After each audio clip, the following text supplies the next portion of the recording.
I'll be right back. Keep doing all the good stuff.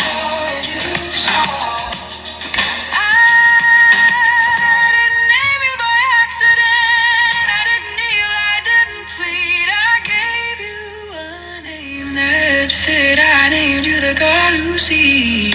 You saw it, you saw it, you saw it, you saw it, you saw it, you saw it, you saw it, you are the God who sees. You saw it, you saw it, you saw it.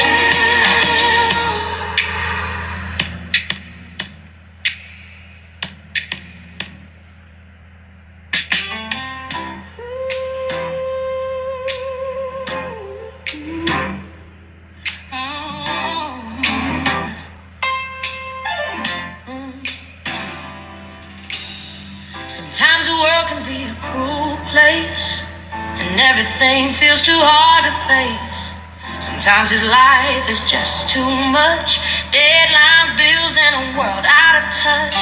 We all could use some good advice, some words of hope when the days ain't nice. A little laughter, a listening ear, words of praise and good cheer.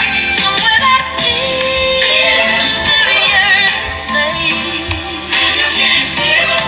With open arms and warm embrace, Auntie's here.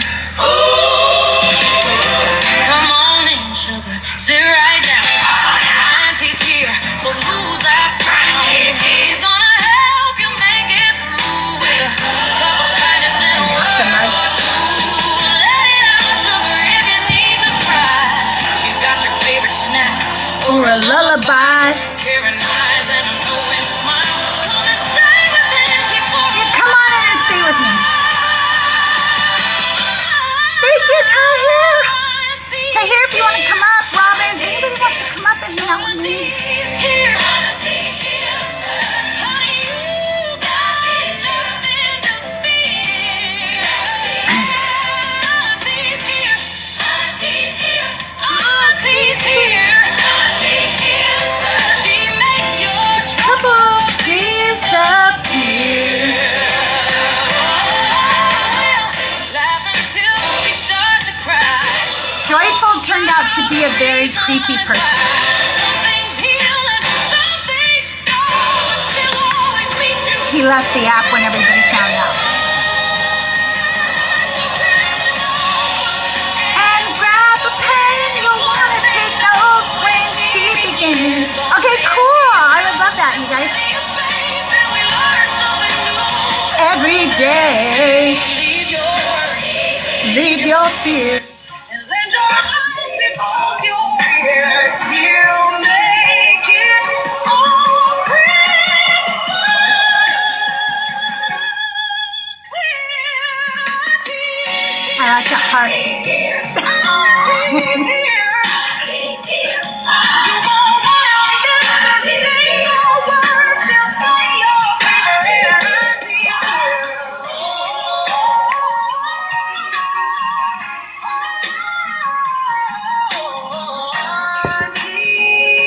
Hey, Ace. Welcome in. Ace, if you want to come up and hang out too, you can.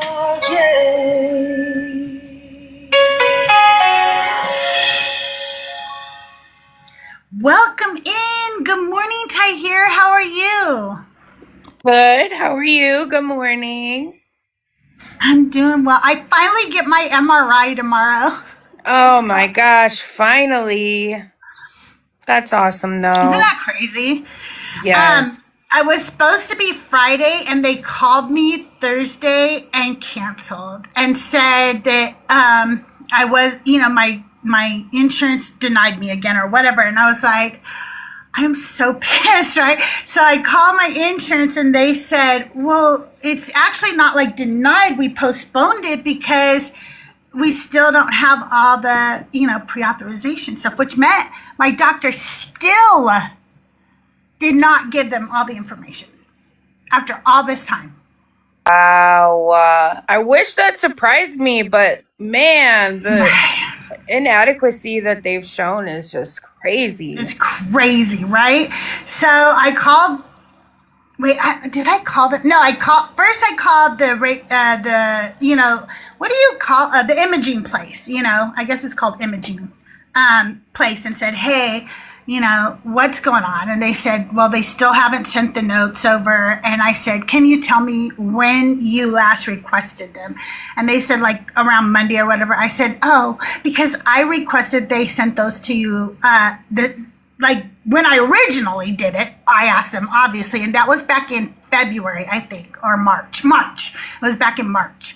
So that's when they originally were supposed to do it. I said, but again, on May 26th, I called them and told them that they needed to do that. And so you're telling me they still haven't, and you've requested to. So I called them, and they tried to throw the imaging place under the bus. And I said, I find that weird that you're doing that, because none of my other doctors have a problem with this imaging company, but you have a contract with a different imaging company, and I don't use your company that you want me to use.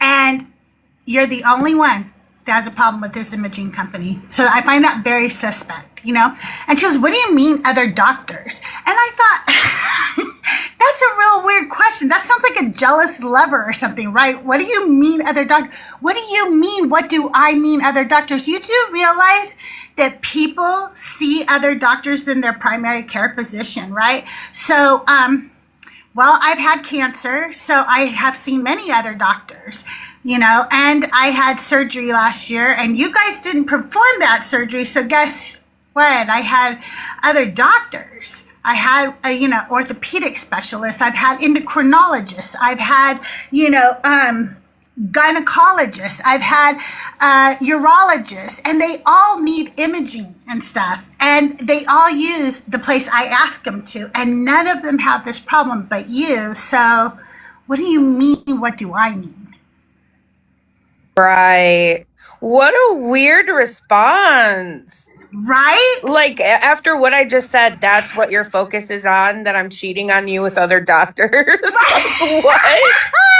Right? Like, what do you I thought we had something special. Yeah, as if they were going to say that.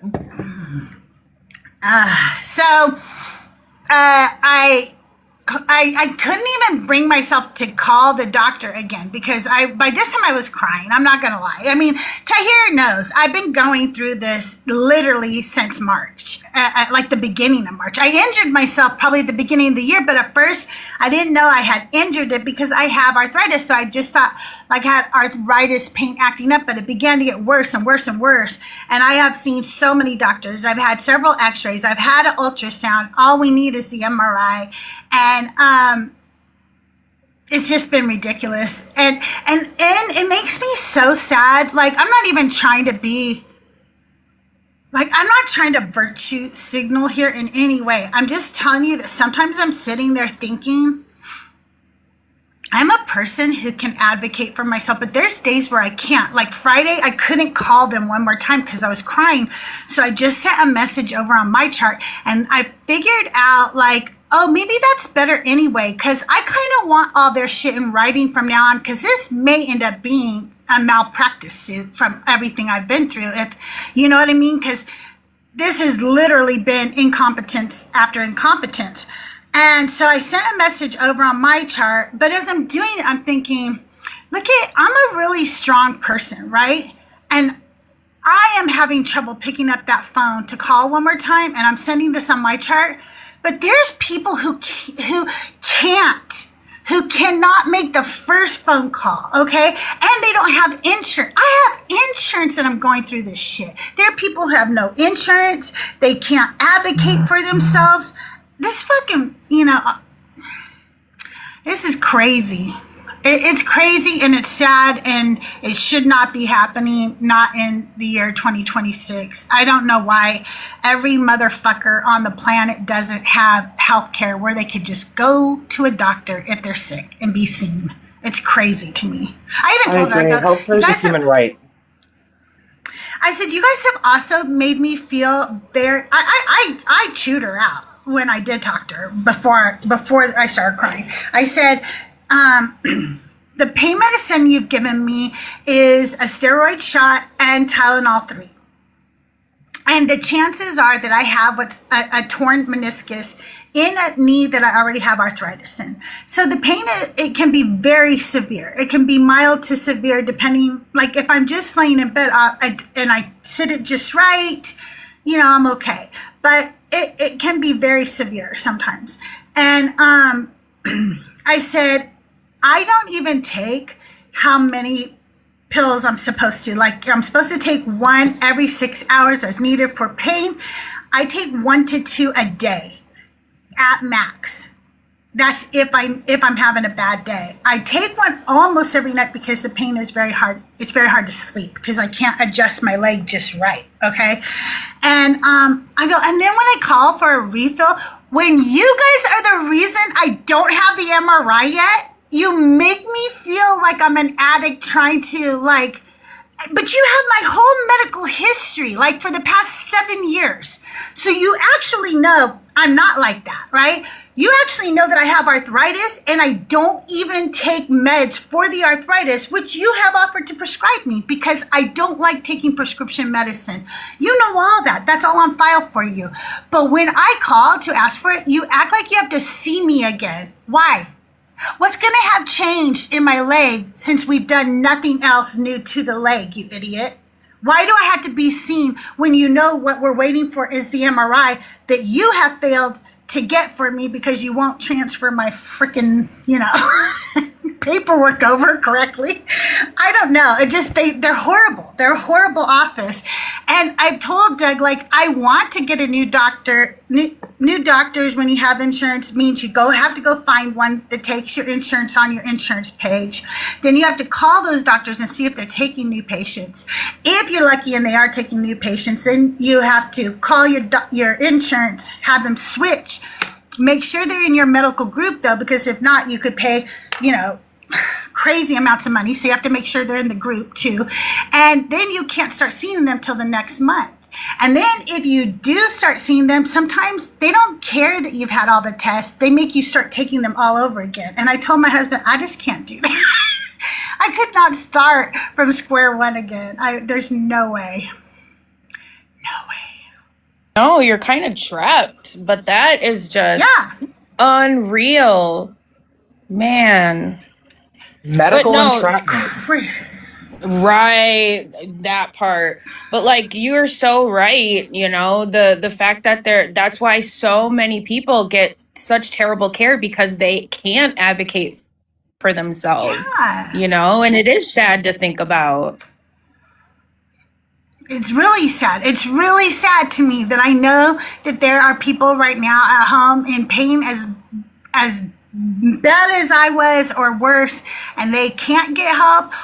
Even if they have insurance, they're not getting the help they need because they can't advocate for themselves. They don't even know who they should call next when people give them the runaround like they've been doing to me. I'm just smart enough to know who's giving me the runaround. Not everybody's going to figure that out. You know what I mean? Absolutely. Like when she lied to me and said, well, it's really the imaging company. And I'm like, ma'am, why are you the only doctor's office then? What are you talking about? They're perfectly capable of ordering me an MRI until they deal with you. And that's because you never send them all the notes. And they have to have those. Because the insurance is going to go, nah, without them. But, oh my God, I'm just so glad I'm going to get the MRI. I know exactly what's going to happen. They're going to say, okay, it's a torn meniscus. Talk to an orthopedic. I'm going to talk to the same one who did my shoulder. He's going to schedule me for surgery. I'll have some surgery, some physical therapy, and some recovery time. And I cannot wait for that to happen because I just want to be able to walk like a normal human being again and sleep again. It's been kind of hard. And not have to constantly monitor, is my leg, propped up just right, Right. That's exhausting. It is. And okay, so I called and I go, can I be scheduled for another steroid shot? Because I know it's going to be a little while for the surgery, right? So even though we get the MRI today, it'll probably be July to August before I'll get surgery scheduled, depending on the surgeon's schedule, like how busy he is, and so the steroid shot is the thing that helps me the most. It brings the swelling down, which takes a lot of the pressure off of my leg entirely and makes it so I'm not in the excruciating pain. It doesn't make it so I can do anything. I don't know how football players still get up and play football afterwards. I'm pretty impressed by that shit. But you know what I mean? It does help me. And so I asked if I could have another steroid shot. I had already checked into it. And yes, you can. The doctor has to recommend it and explain why. So for me, it would be very easy to explain. I'm waiting for an MRI, blah, blah, blah, and that's already scheduled, so they can see that it's scheduled and everything. And she goes, it's every 3 months. So I was like, oh, okay, thank you. And then I looked. 3 months will be June 23rd. Okay, so I'm going to call you and have you give it to me on June 23rd. I'm actually going to be in the office on June 22nd, and I'm going to tell her I want to come back tomorrow and have you give me a steroid shot. That is so wild to me. Wow. Like you said, they have all of this information. Why is it on you? It's crazy. It's just crazy. And how many people would know all that? You know what I'm saying? What? Exactly. But honestly, kudos to you for dealing with it for this long, because, I probably would have given up by now. And that's just real talk. So definitely want to give you your flowers for that. Well, thank you. I really know I almost went a couple times to the ER because I even told you I was about to do that. I was like, listen, I'm about ready to go into the ER and start crying and screaming in pain because they're going to put me in an MRI machine if I do that. Right. I was like, I'll get that damn MRI. I'll find a way. Is that a thing? What Stella Nova said? What? They also want to wait 3 months after a steroid before surgery. I'll ask him about that before I get another steroid shot, but it is every 3 months for me. And she didn't really talk to me about diabetes, but that's possible. But I was just curious because, if you could get surgery sooner, then, that might be something to consider. But anyway, go ahead. Sorry. Oh, yeah. If it's going to put off my surgery, then I'm not getting that steroid shot. Trust me on that. I'm not. You see what I'm saying? I'm glad you brought that. Yeah. I'm going to tell. Oh, no, man. I'll just get really high. That's what I'll do. I'll just buy something really good, and take care of that. I live in California. We got. You're asking for steroid shots and an MRI. Steroid shot and an MRI doesn't sound unreasonable. It's not like you walked into the office the day of your injury and was like, "Hey doc, I need some Perk 20s." Why are they treating you like you have some sort of insidious ulterior motive that doesn't make any sense? Because they have 7 years of history. That doesn't add up. Right. It does not add up, especially for me, because in that 7 years of history, they have diagnosed me with several places where I have arthritis and have offered me arthritis medication. And I've always said no. And I've dealt with the pain of arthritis. So obviously I'm not sitting here trying to, pop painkillers. I would pop something if I needed to. I don't need to. But for this particular pain, actually, just to be honest with you, Tylenol 3 doesn't even do much for the pain, but what it does do is help me get drowsy enough that I can maybe sleep, So it's maybe I'll be able to sleep if I get a little drowsy here, But listen, okay, here's what I'm going to do. Well, I'm working on a book. I'm going to put out each book. When we finish a book, I'm going to make that into a paperback of the sermons, okay? And I'll introduce each sermon, and then I'm just going to put the sermon in there in the exact sermon format. So I don't know if you guys know, but my sermons are written out with emphasis for the way I speak. So they're not written in your normal chapter paragraphs like a normal book. But people have read them, like it that way because they can, like, they feel like they can find the rhythm of the sermon a little better when they see how I write it out, right? And I have a workbook I'm working on. It's a really pretty color workbook to go with the Auntie Sermons, and it'll go book by book too. But that being said, whenever I read an Auntie Sermon, you guys want to know where to listen to it immediately. Oh, that is so cool. Thank you, Stella.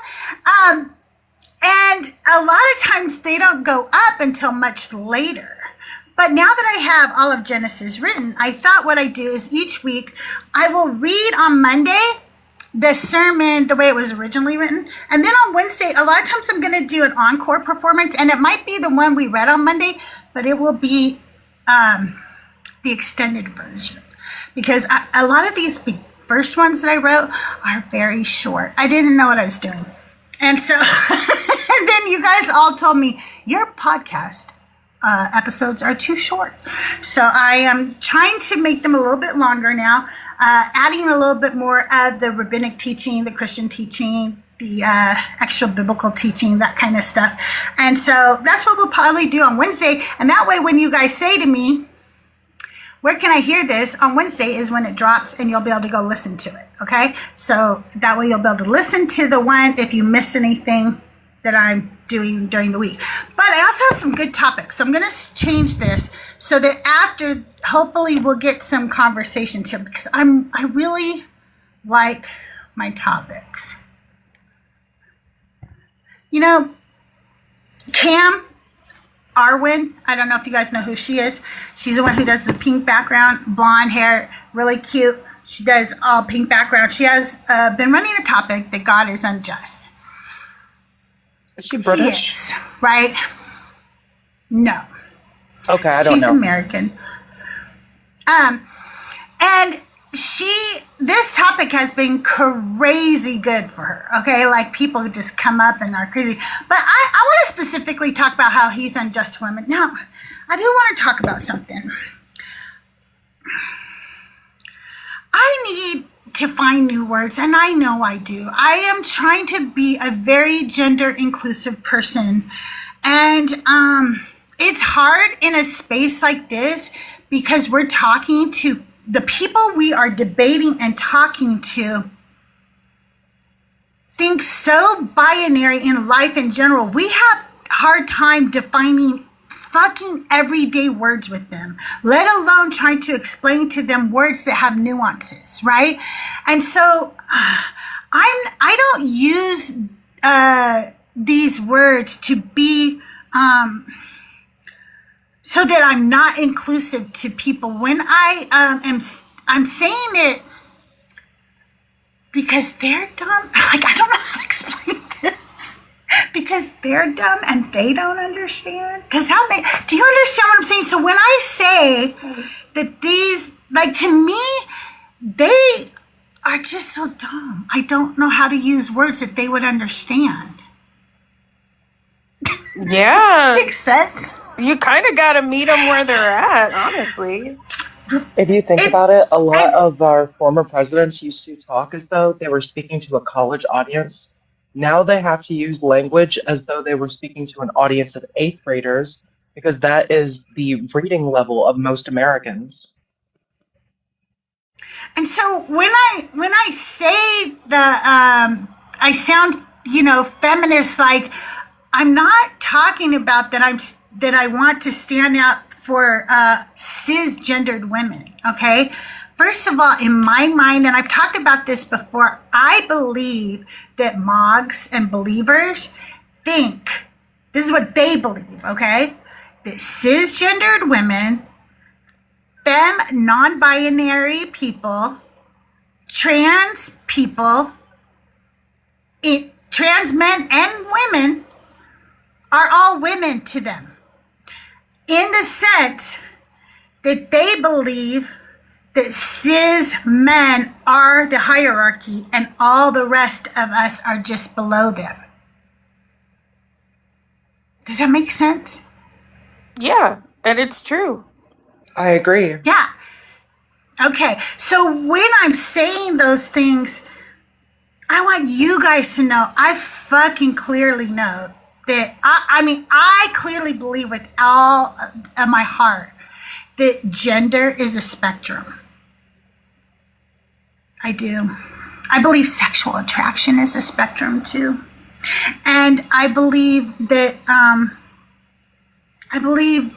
patriarchy is really what I'm talking about. And so I'm going to try to say patriarchy a lot more, and maybe it won't say it in this sermon, but I'm going to try to switch that language a little bit more and make sure that I'm talking about the system of patriarchy, and that's really the main focus. You know what I mean? Dismantling that fucking system that oppresses all of us. Yep. I just want you guys to know, so you don't think that I'm not trying to. I just, sometimes people send me little messages, and I'm like, I realized I said, well, that's because you're a man or something, but in his mind, that's what he, you know what I mean? Like, I'm trying to talk in his language because he's not going to understand if I say anything outside gender norms. He's not even going to hear it. These men of God are not going to hear that shit. They don't understand it. No, and if anything, it would undermine what you're trying to say because they'd get kind of caught up on the wrong part. Right. That's exactly what happens. They get very caught up on the very wrong part. And then the whole point gets missed, and it's like, fuck, like you missed that whole thing. But by all means, and I mean this, and anybody who knows me knows this is true. If I say something and you do want to correct me, I am very open to correction. I am really open to it. And if I use a word, and there are better words that I can use, I want to know, because fuck, I'm 60. People my age, most people my age, they don't fucking learn any of this shit. And I want to learn. I think more people my age should learn. And so I'm open to it. I'm not offended. Okay. Whenever you were talking about the format that you give your sermons in, I think a secular way to describe your format is you're doing an orders format. What you're doing is oration. Oh, okay. Thank you. I like that. Okay, yeah. And so my format isn't written book format, it's oration format. Thank you. I appreciate that. Now we need to come up with a word that means cis women, gender non-binary people, and trans people. That group of people needs its own word, because that group of people is who the church goes after. That's who they go after. That's who they want to control. Yep. All right. Good morning, Kimberly. You know what, you guys? I broke my tooth yesterday. It doesn't hurt until I like drink or something. Then it's got that little shot, where it's like, oh, you just drank something. That kind of hurt. A little sensitive. Yeah, a little sensitive. I have to go in for that on Wednesday. All right, we're going to talk about Ketera today, you guys. So that's going to be the episode that will be released on Wednesday. And we're going to do the original sermon right now. A lot of times when I'm reading these original sermons to you, I know, I wish life would give me a break. It was funny because I broke my tooth due to my OCD. Oh, no. Because... you clench your jaw? No, I haven't. Okay, so my OCD will get weird fixations, okay? And lately it's been really having this fixation on phlegm in my throat for some reason. And I can't take it. Like, I end up feeling like I can't breathe, which I clearly can breathe because I'll be breathing while I'm sitting, I'll be taking deep breaths and I can breathe through my nose, okay? And I'll be feeling like I can't breathe. So I was like, oh, I'll just get some throat lozenges. And I went and bit into a throat lozenge because I was falling asleep and I didn't want to fall asleep with it in my mouth, and I chipped my tooth. Oh, yeah. Those things are like rocks, though. So that makes sense. Yeah, I shouldn't have done that. But I was just like, oh, I'm falling asleep. I better eat this really quick so I can go to sleep. And I was like, ow, I think I chipped my tooth. Oh, wow. That's what you get for being responsible. I should have just choked on known it. so many people who have hurt their teeth by biting into unpopped popcorn kernels, or not completely popped popcorn Ooh. kernels. So I'm OCD about, I'm not literally OCD, but I hyperfixate on looking through the popcorn to make sure that there aren't like no unpopped complete kernels, because I don't want to chip my tooth eating popcorn. Yeah. Well, I guess I'm going to start being OCD about shit because I really am OCD. So I'll be like, oh, wait, let me check. I really want to make, and not because of this. I thought of it before, but you know how Listerine makes those strips you could put in your mouth and they just melt? I want throat lozenges that do that, because then I could put one in my mouth when I'm going to sleep and not choke on it.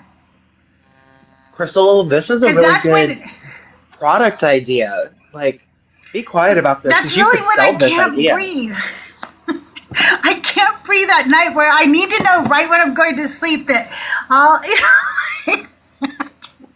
It's because my anxiety, makes me feel like I can't breathe. That's what happens. Vicks, But the brand anyway, needs to make breath strips, because that sounds amazing. Like a Vicks strip that you put in your mouth and it opens up your sinuses. hey, Jeffro. Okay, sounds good. Too spicy. All right, you guys. Well, yeah, but I would just, like maybe just a little Ricola or Hall's honey and lemon or something, just a little strip, be able to go to sleep and not worry about choking. I would feel very happy. I looked it up, and I guess somebody made them at some time or something, but I don't know. Like, nobody really makes them now, or if they are, they're not in the United States or anywhere I can find them, so. All right, we're going to turn to Genesis 25:1. Abraham took another wife, and her name was Keturah. Let's slow down for a minute, because there's a woman here that most people have never even noticed. Her name is Keturah. That's it. That's the introduction. The text simply says that Abraham took another wife, and her name was Keturah. And if you spent any time around church, you already know the problem. You've heard about Abraham and Sarah your entire life. Their story is told like some great biblical romance.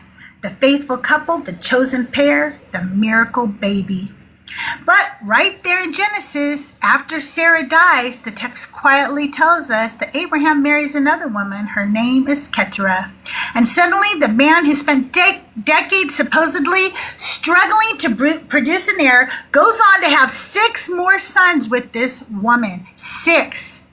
Their names are Zimran, Jokshan, Medan, Midian, Ishbak, and Shua. Entire nations will come from those sons, tribes that will show up all over the biblical world. And yet most people sitting in pews today have never heard her name spoken out loud. Keturah.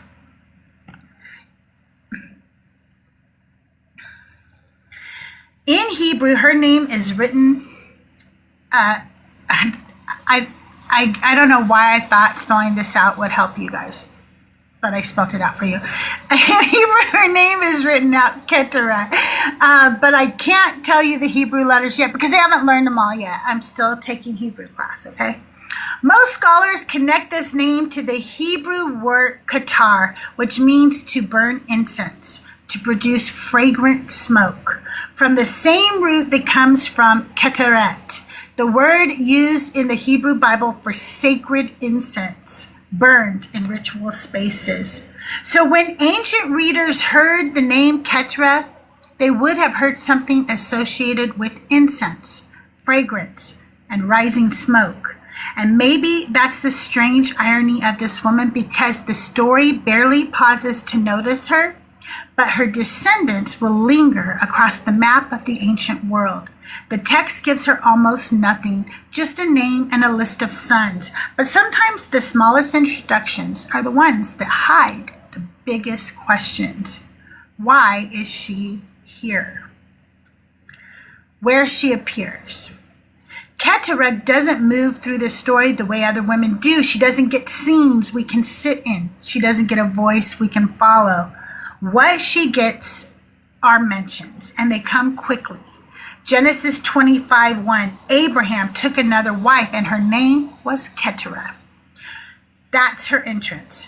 Genesis 25:2, she bore him Zimran, Jokshan, Medan, Midian, Ishbak, and Shua. Her body gives the story 6 more sons. Genesis 25:4, the sons of Midian, Ephah, Epher, Hanok, Abida, and Eldah. All these were the children of Keturah. The text keeps going, not with her, but with what came from her. And then, just a few verses later, the direction of the story becomes clear. Genesis 25:5 and 6.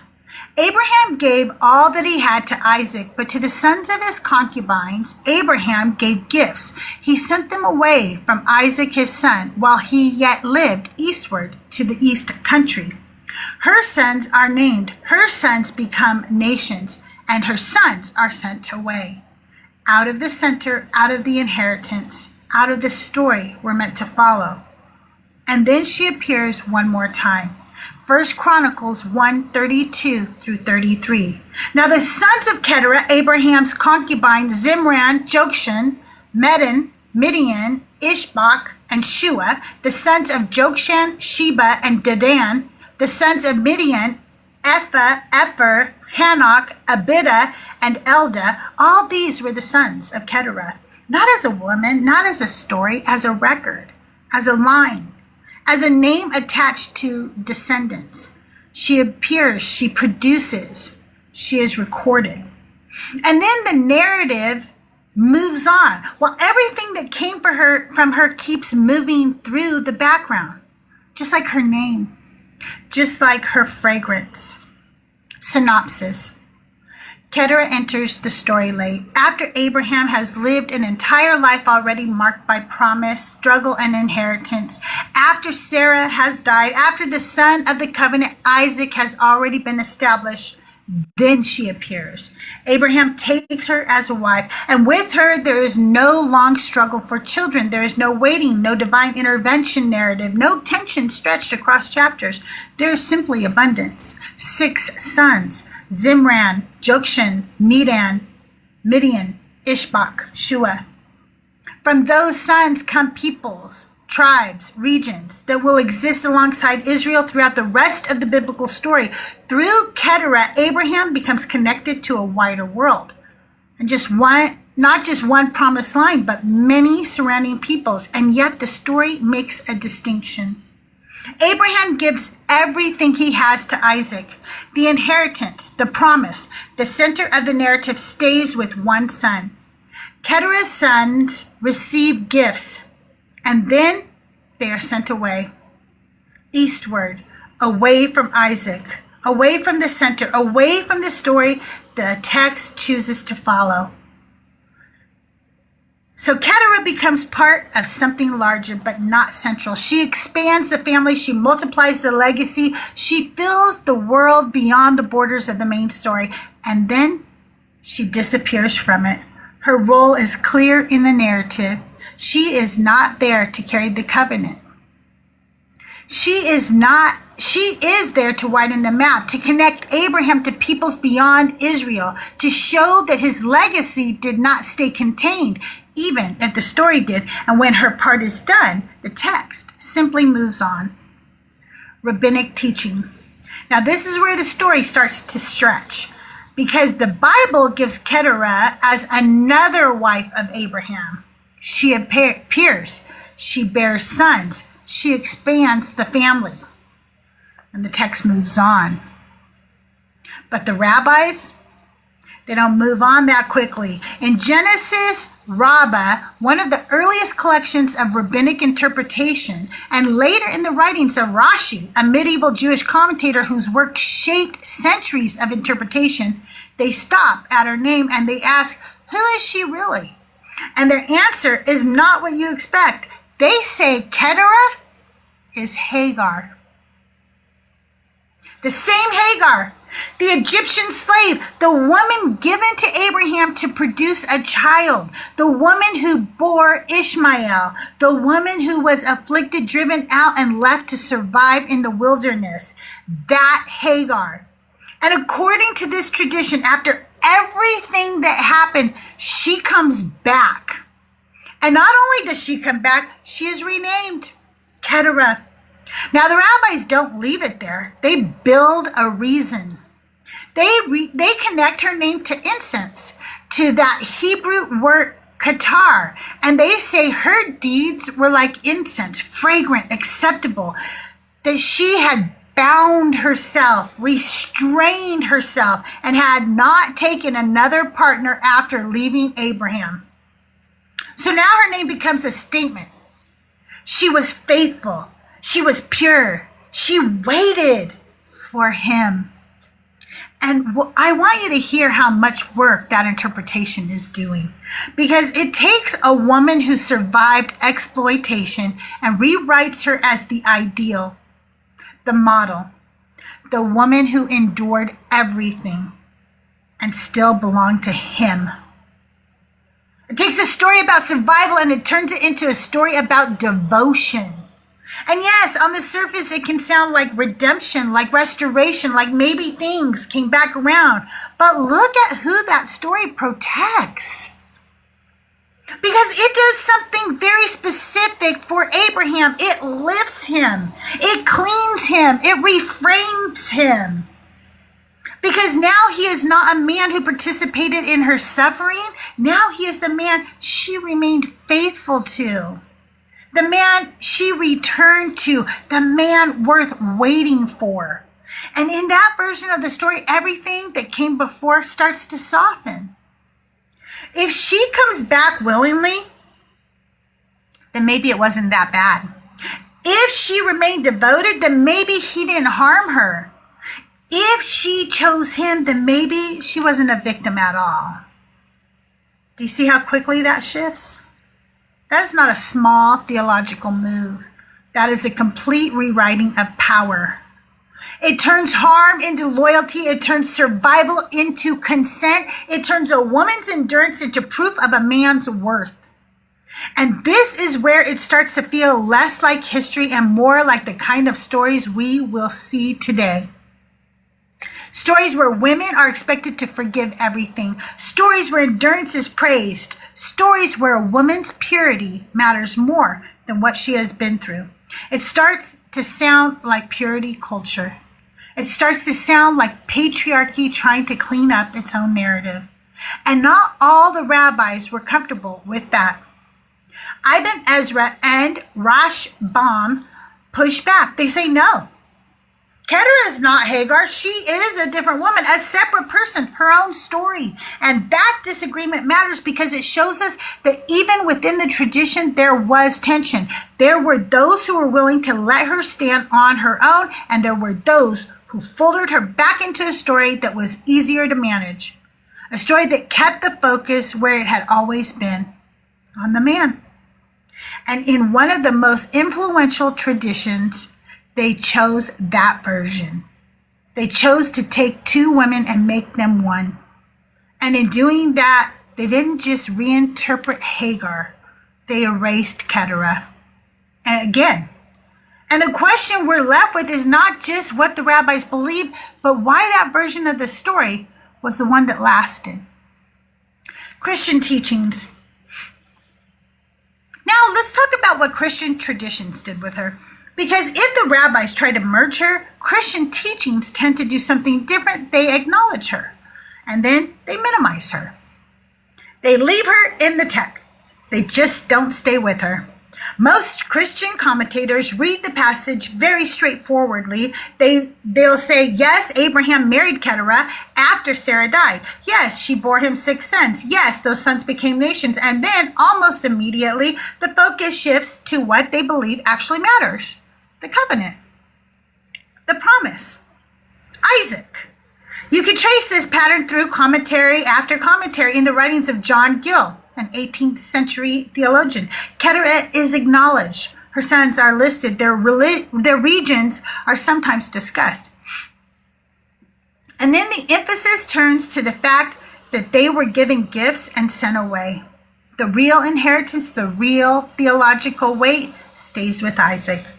In the Matthew Henry commentary, one of the most widely read devotional commentaries in Christian history, Keturah is present, but briefly. Her role is summarized quickly, and then the reader is redirected back to Isaac as the child of promise, the one through whom the story is meant to continue.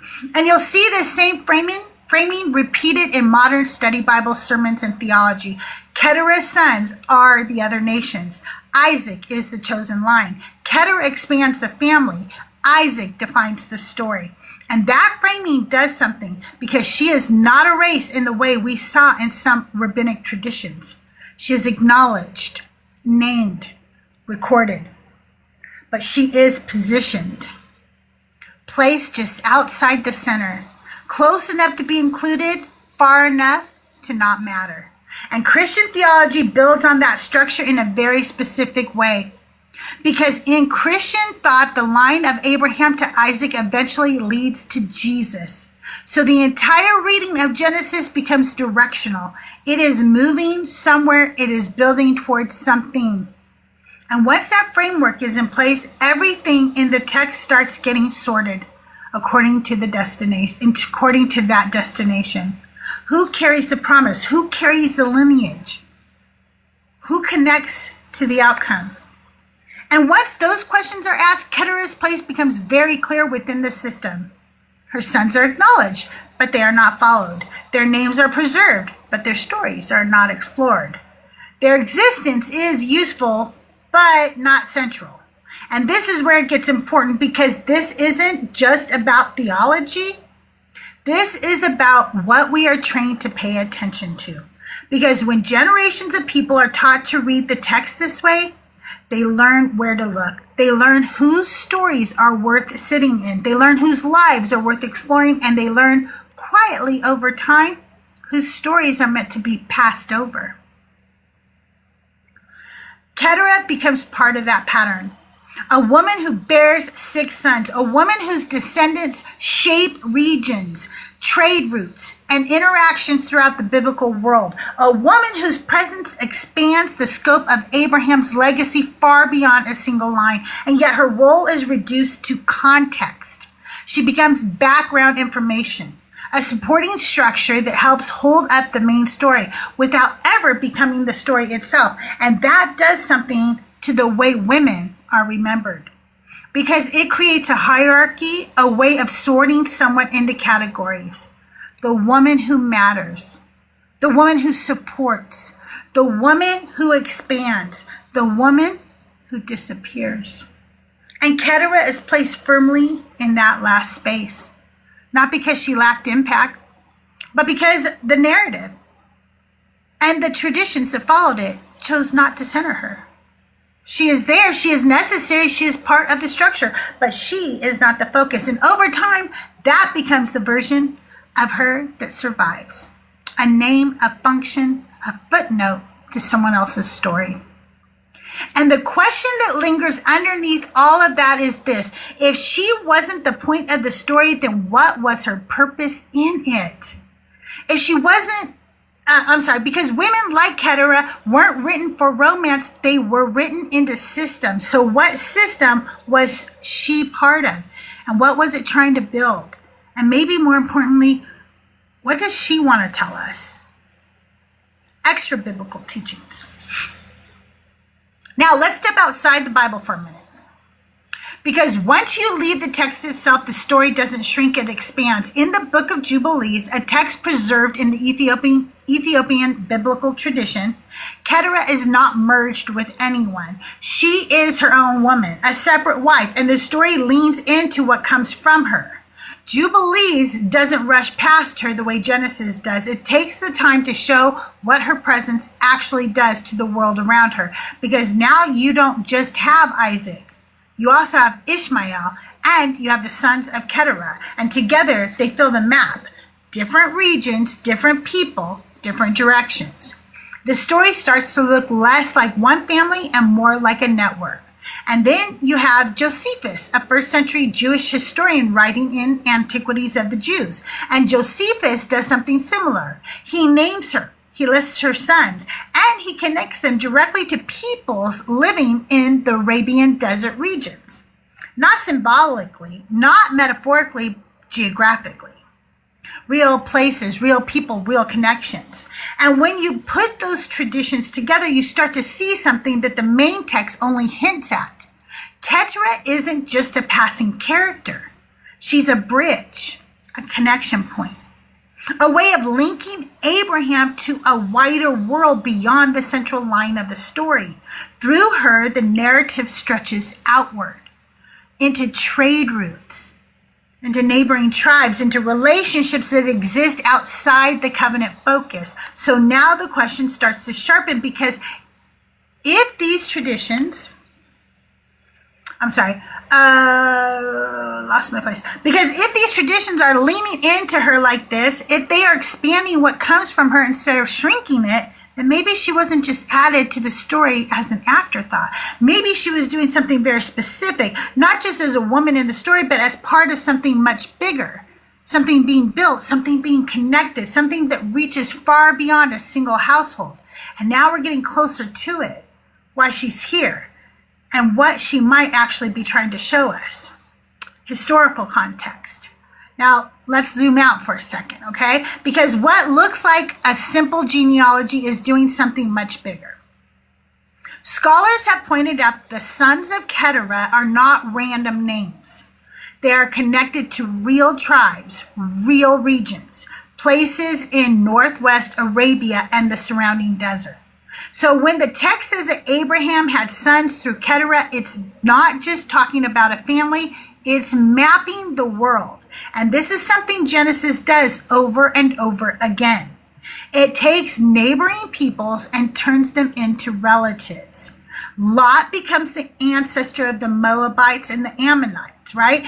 Esau becomes the ancestor of the Edomites. And through Keturah, Abraham becomes connected to the desert tribes associated with Midian and surrounding regions. So now, instead of saying these are other people, and that matters, because family relationships are complicated. They are trade. They can marry, they can ally, they can fight, but they are never completely separate. And that's what these genealogies are doing. They are taking geography and turning it into a story. They are taking politics and turning it into family. They are taking relationships between groups of people and explaining them through shared ancestry. So when Keturah shows up in the text, she is not just there to have children. She is there to connect, to link Abraham to peoples who live beyond the center of the story, to extend his reach into places the narrative itself doesn't fully follow. And once you see that, her role starts to come into focus. She is part of a system that is building relationships across land, across tribes, across power. And now the question isn't just why she's there, it's what kind of a system would use a woman's life to build something like that. The system of marriage. Now we need to sit in this for a minute, because if we're going to talk about marriage in this story, we have to be honest about what we're actually looking at. By the time we get to Keturah, Abraham is not just old. We know from the timeline in the text that he is at least 137 years old. That's not speculation. That's the math the story gives us. And I know people like to soften that. They spiritualize it. They act like people back then aged differently. But let's be so for real right now. There is no evidence that ancient bodies didn't age the way ours do. Old age is old age. Wrinkled skin is wrinkled skin. Slower movement, pain, weakness, a body that has lived a long time, and it shows it. That is the man this story gives us. And then it gives us Keturah, a woman who bears 6 sons. 6. And if we're being honest about cultural norms at the time, we are meant to understand something about her. If I am being conservative, she is probably around 20 years old, and that's conservative. Because in that world, girls were often married younger than that. So the more honest picture is this: a very young woman paired with a man who is at least 137 years old. And that gap matters, because it tells us this is not about compatibility. It is not about shared life experiences. It is not about partnership. It is about function. It is about what she can produce and what the system needs from her. Because these texts do not go out of their way to describe women unless it serves a purpose. So when a woman shows up and immediately begins bearing children, we are being shown exactly why she is there. She is young, she is fertile, she is able to produce, and she is being brought into a system that is already in motion. Because by this point, the covenant line through Isaac is already secure. That part of the story is finished. So now something else begins: expansion, connection, reach. Through Keturah, Abraham is no longer just tied to one line. He is connected outward to multiply peoples, to regions beyond the center of the story, to relationships that will exist alongside Israel for generations. And we can actually see that in the names of her sons. Zimran, likely connected to likely connected to Arabian groups along trade routes, people moving goods across the desert. Jokshan, his sons include Sheba and Dedan, names tied to wealthy trading kingdoms, incense routes, gold caravans, the movement of resources across nations. Medan, associated with desert people, smaller tribes that existed alongside the larger powers, part of the same network. Midian, and this one matters. The Midianites show up again and again. This is where Moses flees. This is where he marries. This is where he encounters a priest who recognizes something in him. Later, the Midianites become both allies and enemies to Israel. They are not strangers. They are connected. Ishbak, another desert-associated lineage, part of the same expansion outward. Shua, linked to eastern tribes. Even the book of Job brings in Bildad the Shuhite, placing her lineage inside wisdom traditions. Do you see what's happening? These are not just sons. These are intersections, trade routes, neighboring nations, future conflicts, future alliances, places Israel will run, places Israel will fight, places Israel will depend on. And all of it is coming through her. So when the text gives her 6 sons, it is not just telling you she had children.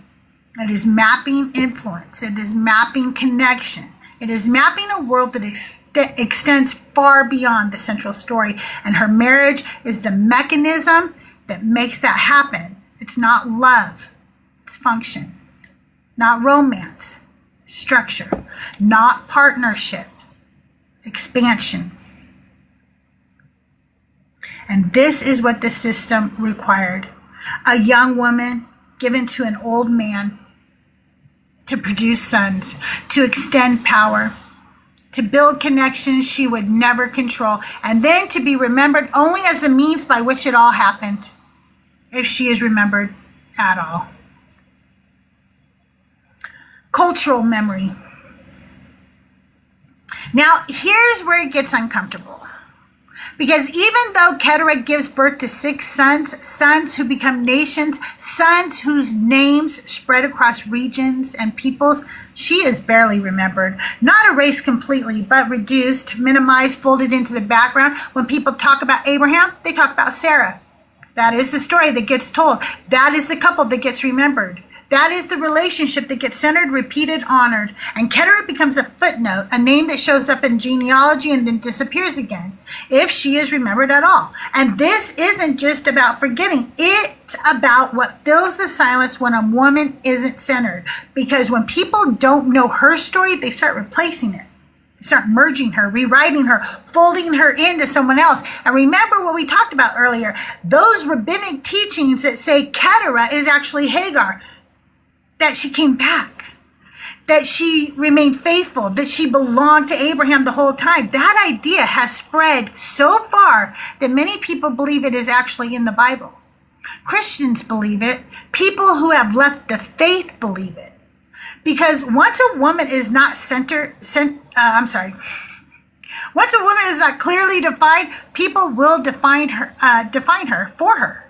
And look at what that version does. It takes a woman who was used, abused, and cast out and rewrites her into someone who never really left, someone who stayed loyal, someone whose entire identity still centers around the same man. It turns survival into devotion. It turns distance into faithfulness. It turns a complicated, painful story into something cleaner, something easier, something that protects the man at the center of it all. Because if she comes back willingly, then nothing that happened before has to be reckoned with. And that's not an accident. That benefits a system where women are not the point, a system where their stories don't need to be preserved in full. Because in that system, being a wife is the story. That's the role. That's the function. And that is exactly what these stories are teaching, because they are not just telling history, they are shaping expectation. They are showing women how to exist inside that system. Stories like Sarah teach patience, endurance, wait your turn. Stories like Hagar teach obedience, submission, stay in your place, even when it hurts. And stories like Keturah, they teach something quieter. If you are faithful to the system, if you do what is asked of you, you will expand. You will grow. You will produce something that lasts. That is the promise. That is the pitch. That is what these stories are offering women. And it has been working for a very long time. Because this isn't just about ancient texts. This is about how we remember, how we center, how we decide which woman becomes the story, which woman becomes the story, and which one fades into the background. So we come to a modern parallel. These stories don't stay in scripture. They don't stay on the page. I tell you that all the time. They show up in our lives every day. Because we still do this. We still decide which relationship becomes the story and which one fades into the background. When Gene Wilder died, people flooded the internet with tributes. And almost all of them centered Gilda Radner. Their love story had become part of cultural memory. It was the one people held on to, the one people repeated, the one people felt. But here's the part people don't sit with. Gene Wilder was married to Gilda Radner for about 5 years before she died. 5. And that relationship became legendary. It became the story, the one people never let go of. But Gene Wilder had another wife, Karen Boyer. They married in 1991 and they stayed married for 25 years. 25 years. Not a short chapter. Not a passing relationship. A life. They shared a life. She was the woman who was there in the quiet years, the years that don't get turned into movies or headlines. The years where love looks less intense and more like presence, consistency, and care. And when Gene Wilder began to decline, it was Karen who was there. He died in 2016 from complications related to Alzheimer's disease. And Alzheimer's is not gentle. It does not just take a person at the end. It takes them slowly, piece by piece, memory by memory. It changes how they speak, how they think, how they recognize the people they love. It can take recognition. It can take personality. It can take the ability to connect in the ways that once came naturally. And the people who love them have to watch that happen. They have to stay. They have to care. They have to love someone who is in many ways slipping away while still physically present. That is not a romanticized love story. That is a hard one. That is a real one. And that is the love Karen Boyer lived inside. She was the one caring for him, staying with him, loving him through that decline, through the confusion, through the loss, through the long goodbye that Alzheimer's creates. They went back to this story. And when he died, people could not even remember her name. They went back to the story they had already decided mattered, the earlier love, the more dramatic love, the one that had already been written into memory. And the woman who had actually been there in the end disappeared in the telling. Not because she didn't matter, but because she wasn't the story people chose to keep. And that's the same pattern, the same instinct, the same way of remembering. One relationship becomes everything. The other becomes invisible. And the people living inside those quieter, longer, more complicated stories are left out of the version that survives. The institution of marriage. So now we've talked about her. We've said her name, Ketera. We've looked at why she was written into the story. We've looked at what her body produced. We've looked at how young she likely was and how old Abraham was when she was given to him. We've walked through her sons and the nations that came from them. We've traced the way her life was used to build connections, trade routes, relationships, power. We've watched her be remembered only in fragments, if she is remembered at all. And what that shows us is something very clear. Women in these stories were used inside marriage, and marriage itself was part of a system. A system that built lineage, a system that secured inheritance, a system that connected families, tribes, land, and power. Marriage was political. Marriage was economical. Marriage was structural. And women were not gently placed into that system. They were traded. They were negotiated. They were exchanged. There was a bride's price. Later, dowries. Women were part of the transaction, and that is the part we are not taught to sit with. Because that system did not center women, it controlled them. It moved them, it used them to build something larger than themselves. That's what we're actually looking at when we read her story. And then something shifts because over time, the world changes. Women begin to gain access to things they didn't have before. Money, work, independence, the ability to exist outside of a man's household. And when that starts to happen, the institution of marriage loses some of its original leverage. It no longer has the same built-in necessity. So it has to be rebranded, repackaged, resold. And now instead of being presented as structure, it's presented as destiny, as love, as fulfillment, as the ultimate goal. And we see that everywhere. In fairy tales, in Disney movies, in reality shows like Love is Blind, Married at First Sight. In the constant message that a woman's life is leading toward one moment, being chosen, being married, being claimed. And it doesn't even start in adulthood. It starts when we are kids. My aunt is an author in the young adult genre. And if you've ever read those books or watched those movies, you start to notice a pattern. Everything builds toward one moment. Prom. That's the climax. That's the big event. That's the night everything is supposed to come together. The dress, the date, the reveal, the validation. And if you stop and think about it, prom is to teenagers what a wedding is to adults. It's the same structure, the same buildup, the same message. You have been chosen, you are desired, you have arrived. They start selling it to us early, before we even understand what we're being taught to want. Because if they don't keep selling it, women might start to see it for what it is. They might start to recognize the marketing, the packaging, the story they've been handed since they were little girls.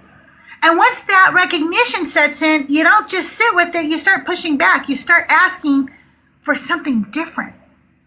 Because every story we're given still centers men. Even when a woman is the main character, her story usually bends back toward a man, a love interest, a relationship, a validation point. Something that says her story isn't complete on its own.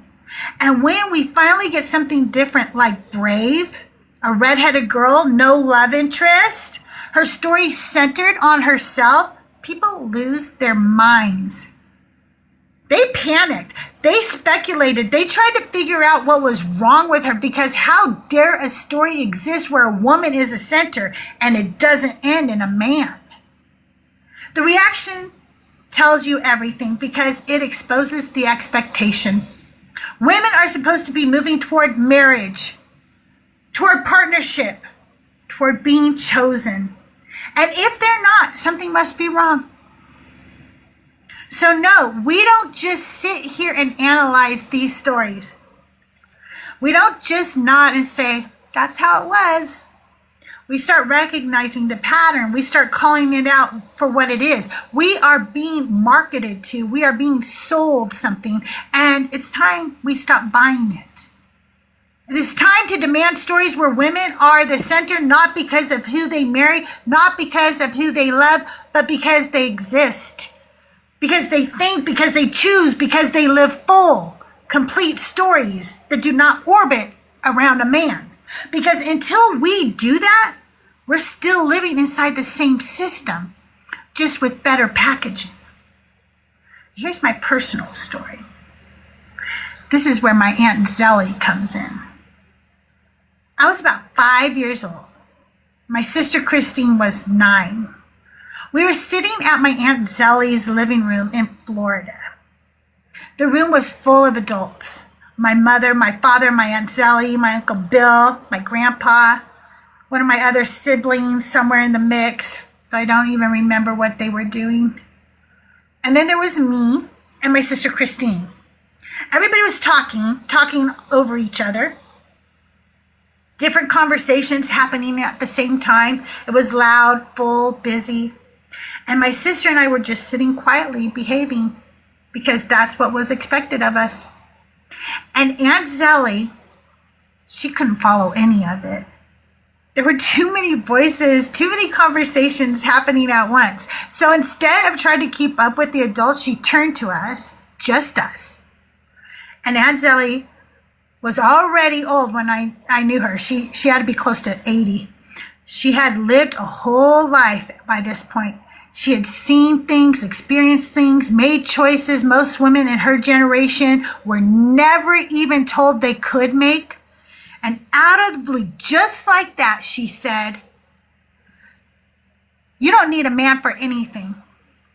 If you want a ring, you can get yourself a ring. You want a house? You can get yourself a house. You don't need a man for anything. And that stuck with me. Not because I fully understood it at 5 years old, but because it was different from everything else I would come to hear. And here's the part that always makes me pause. When she turned 100 years old, she got married for the first time to the man I called Uncle Bill. Now, some people hear that and they want to turn it into a love story. Like, see, she found someone in the end. But that's not what this was. They were both very old. He was around 90. His health wasn't good. And they both understood something very particular. If they got married and he died, she would be able to receive his Social Security and vice versa. That's it. That was the reason. It wasn't romance. It wasn't some lifelong dream finally coming true. It was two people looking at the system and deciding to use it in a way that might benefit them. A decision, an agreement on their terms. And 6 months later, he died. 6 months. And because the marriage had been so short, she didn't qualify for the benefits she thought she would receive. Even then, even when she stepped into the system on her own terms, even when she used it exactly the way it was designed to be used, it still didn't deliver what it promised. And that's the part that stays with me, because the woman who told two little girls, you don't need a man for anything, never bought into what they were selling. Not when she was young, not when she was old. Not even when she chose to step into it for practical purposes. She wasn't fooled by it. She wasn't shaped by it. She wasn't living her life trying to reach it. And that brings us back to Keturah. Because Keturah didn't get that choice. She didn't get to step in or step out. She didn't get to decide the terms. Her life was used by the system. So we return to Keturah. Keturah, her name means incense, fragrance, something that fills a space quietly, something that settles into the air, something that gets into your clothes and your hair, your skin, and stays with you long after the flame is gone. And maybe that's what she was trying to tell us. Who she was, why she mattered, because the text doesn't stay with her and moves on quickly. It gives her a name, it gives her sons, and then it leaves. But what comes from her doesn't leave. Her descendants move across the map, through trade routes, through neighboring nations, through conflicts, through connections, through generations that continue to shape the world the Bible is telling. Keturah, incense. Her legacy lived on just like her fragrance, spreading out, reaching further than anyone standing in that moment could have imagined. She lingers even when the story doesn't. And maybe she also wanted us to understand something else, something harder. That marriage in her world was never about her. It wasn't about love. It wasn't about fulfillment. It wasn't about her becoming something whole. It was about contracts, negotiations, property. And women were part of that property. Keturah had no choice. She lived inside a system that was built without her in mind, a system that used her, a system that needed her, a system that never centered her. But women like my Aunt Zelly saw it. They resisted it. They refused to be sold the idea that their life had to move in that direction. And because of women like her, women like us have more choices. And that's the difference. Keturah reminds us what marriage was. A contract between men. A system of exchange. A structure built on lineage and power. And she also reminds us you don't have to buy into it. You don't have to build your life around it. You don't have to measure your worth by it. Because her story didn't end with her disappearance. It expanded. It spread. It reached across generations. And in that way, she was never small. She was never insignificant. She was never just a footnote. She was something that carried forward. Something that stayed. Something that lingered.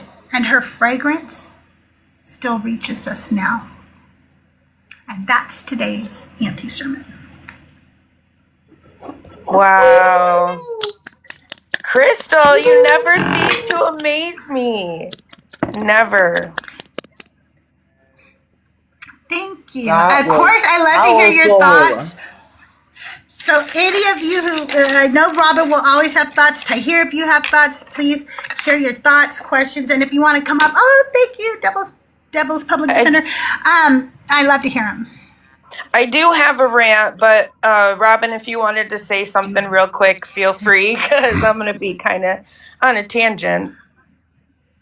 Oh yeah. I mean, sometimes I get on my own tangent.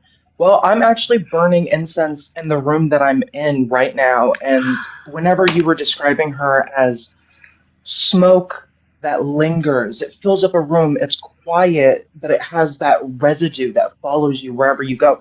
That hit me so hard because she is integral to the text. We need her in order to create the narrative of how these different lineages came to be, and yet she's intentionally omitted. Like they don't talk enough about her role, and it bothers me quite a bit that they compared her to Hagar because it's an erasure of this woman's identity. And it wasn't uncommon back then for men to take multiple wives.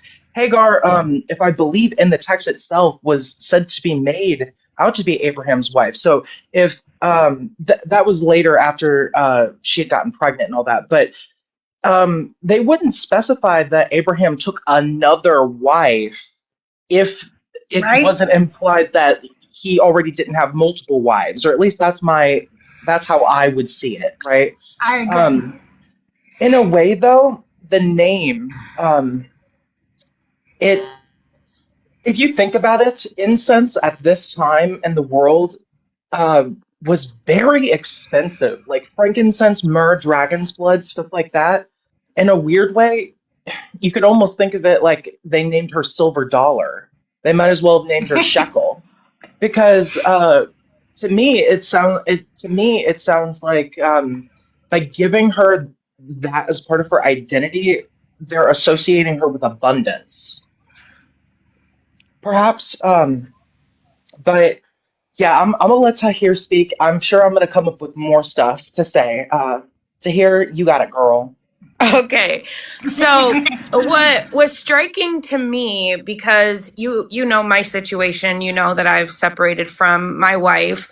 It takes me back to like one of the reasons that I stayed so long is because I was afraid that people would look at me and go, "Wow, you know, failed marriage," and look down on me, to the extent that even now after I have, you know, walked away, my aunt that I live with, her kids are usually in Vegas in a cult with their dad. And so before they were coming here, he was basically warning them, like, don't let your cousin get her gay on you. Look at how her life turned out. Like, see what happens when you engage in that kind of activity. And so it's like, it's permeated my life, even though I am, you know, in the rainbow community. And it's just shocking that, you know, it's so deeply ingrained in our society that, you know, that it's impacting me as I'm married to a woman, which kind of flies in the face of the religion. So I just thought that was interesting. But having said that, since leaving my marriage, I have deconstructed, you know, marriage a lot, obviously. And, you know, I just don't buy what they're selling now. And I have the benefit of having experienced it. But like, I am at the point where I wouldn't advise anyone get married, you know, like, not to say that you can't have that kind of commitment or a ceremony, but do it on your terms. Don't Right. do it the way that everyone says it should be done, you know? So Absolutely. I'm like deconstructing and reconstructing marriage, basically. But yeah. I have been doing that too, Tahir, and I've been, you know,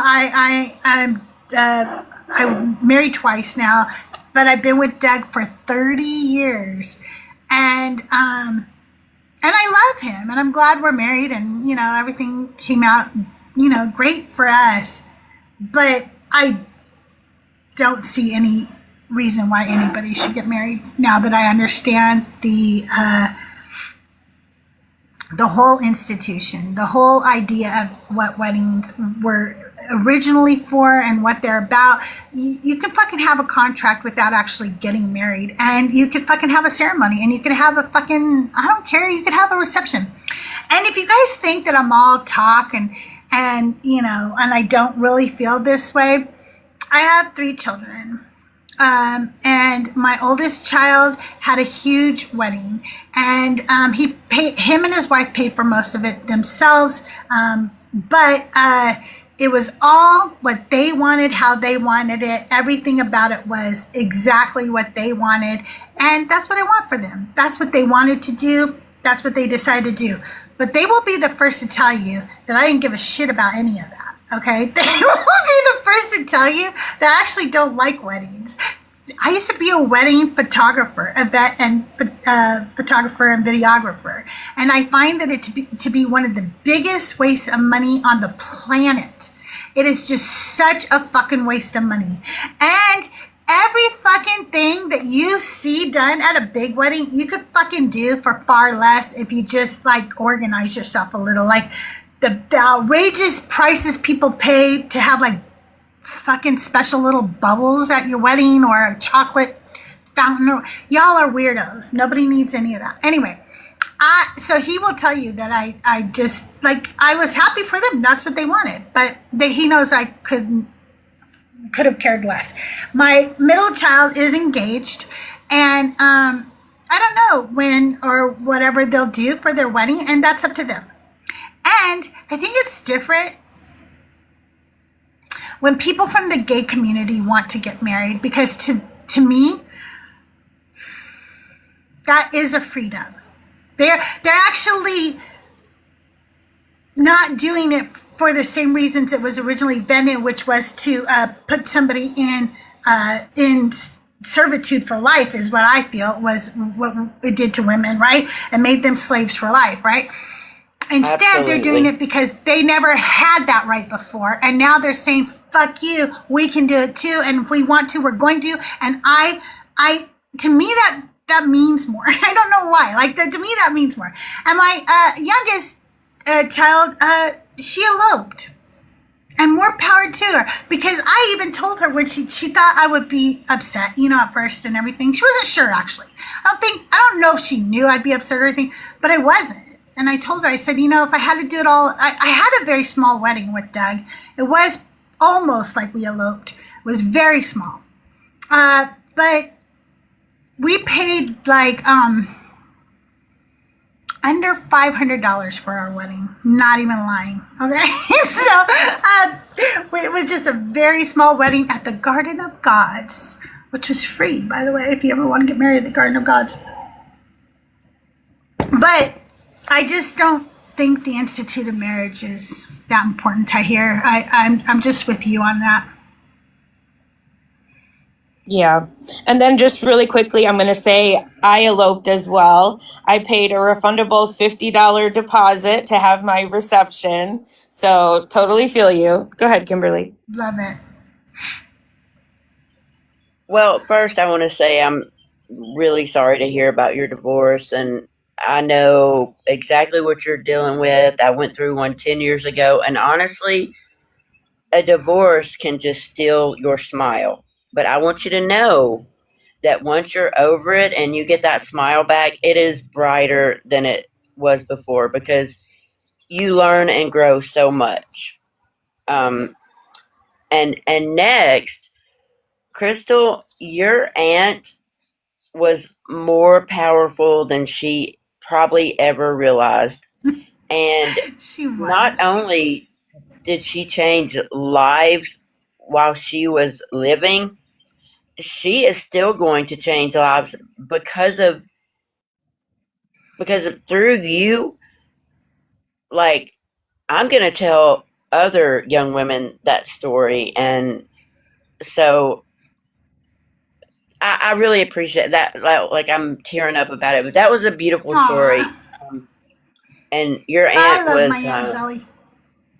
yeah. I actually wish I could find out, to be honest with you, to my knowledge, she's not like biologically my aunt, okay? She was what I knew as Aunt Sally my whole life, right? But to my knowledge, she's not biologically related to me at all. So I really wish I could find out who she was and more about her, like when she lived. I don't know like what her last name was or anything. I only know her name was Zelly, and it's really hard to find any information about her, but I'd love to find out more about her because she was really fucking incredible. She really was. If you do, I didn't mean to interrupt, but if you do, please do a story about her, because now I'm curious, and I'm sure everyone else up here is as well. But yeah, that was great.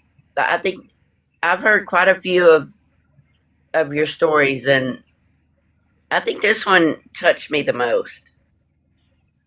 So thank you for sharing. I'm glad I could share with you. I'm glad I could share that with you. You know what? I actually agree. I as well have heard many of your sermons, and they're always good. That's why I said you don't, fail to shock me, because somehow they just get better and better. But this one I did relate to, a lot. So it did kind of put me in the story in a different way. But, I love that you're speaking on these things, and, I love your sermons, but yeah, it was a good one. Thank you. Yeah, the best. I'm going to expand it. I'm going to work on it tonight and tomorrow, and then I'll probably do it again on Wednesday, but it'll be expanded. So we'll see. Maybe I can find out more about her before Wednesday. I'm going to text my sister. We don't talk a lot, so I never know whether I'm going to... We send each other little tiny messages every now and then, but hopefully she knows her last name, or she can find it for me, and then I can do some research on her. I hope so, because I need to know more about this queen. Yeah, it was really cool. She was amazing. I remember when I was a young girl, I joined my aunt and uncle and my cousins when I was 3 years old. So it was 1969. So I was 3, so probably about the time I was 5 was when I became aware of who she was and started to have any relationship with her, okay, and that I can remember, right? And so that would have been 71, She had to been in her 70s or 80s or something, and I fucking don't know. She just seemed, when you're a kid, somebody looks really old to you, so you don't even fucking know how old they are, because they all look like they're a billion years old. So I don't know how old she was, but she looked really old to me then.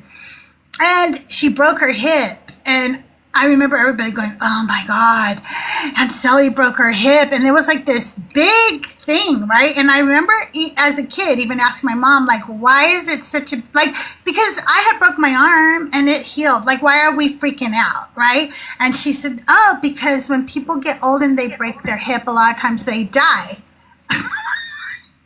That's a weird reason to die, But it's actually very common. I didn't know that. Harsh to say to a kid. Yeah, my mom was very harsh. Anyway, so I was like, oh, okay, so she might die or whatever. But then we went to see her. And it was shortly after. And I mean months, okay, just a few months later, okay? And I had my Uncle Bill, he was a pianist, and he could play by ear. So he would go to a concert, and then he would hear music, and then he would come back home and just play it, and it was always amazing. So he sits down, and he's old as fuck too at this point. And he starts playing on the piano or whatever, and my Aunt Sally starts doing the can. And she was kicking her leg up higher than I could, and I was 5.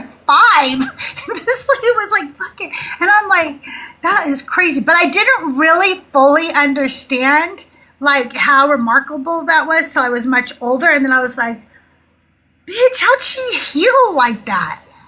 What? She was old. She was a powerful woman. I knew before you even said she was walking again that she was going to be walking again. She's just too badass to let that keep her down.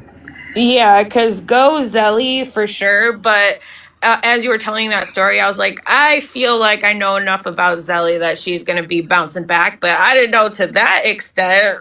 Wow. Can. She was just... And I was like, even as a kid, I thought, man, I can't do that. Hell, I couldn't do it now, and I'm only 54. Like, I couldn't do it 20 years ago. No, it was crazy. That's crazy. She was incredible. You know, on the topic of marriage, I do have some thoughts. I've been in a relationship with my boyfriend of over 9 years. He's my boyfriend, he's my life partner, but perhaps because I was a Christian once, I do not like the idea of being a man's property. Within Abrahamic religion, that's exactly what marriage is supposed to be. That's why your Mm-hmm. father gives you away.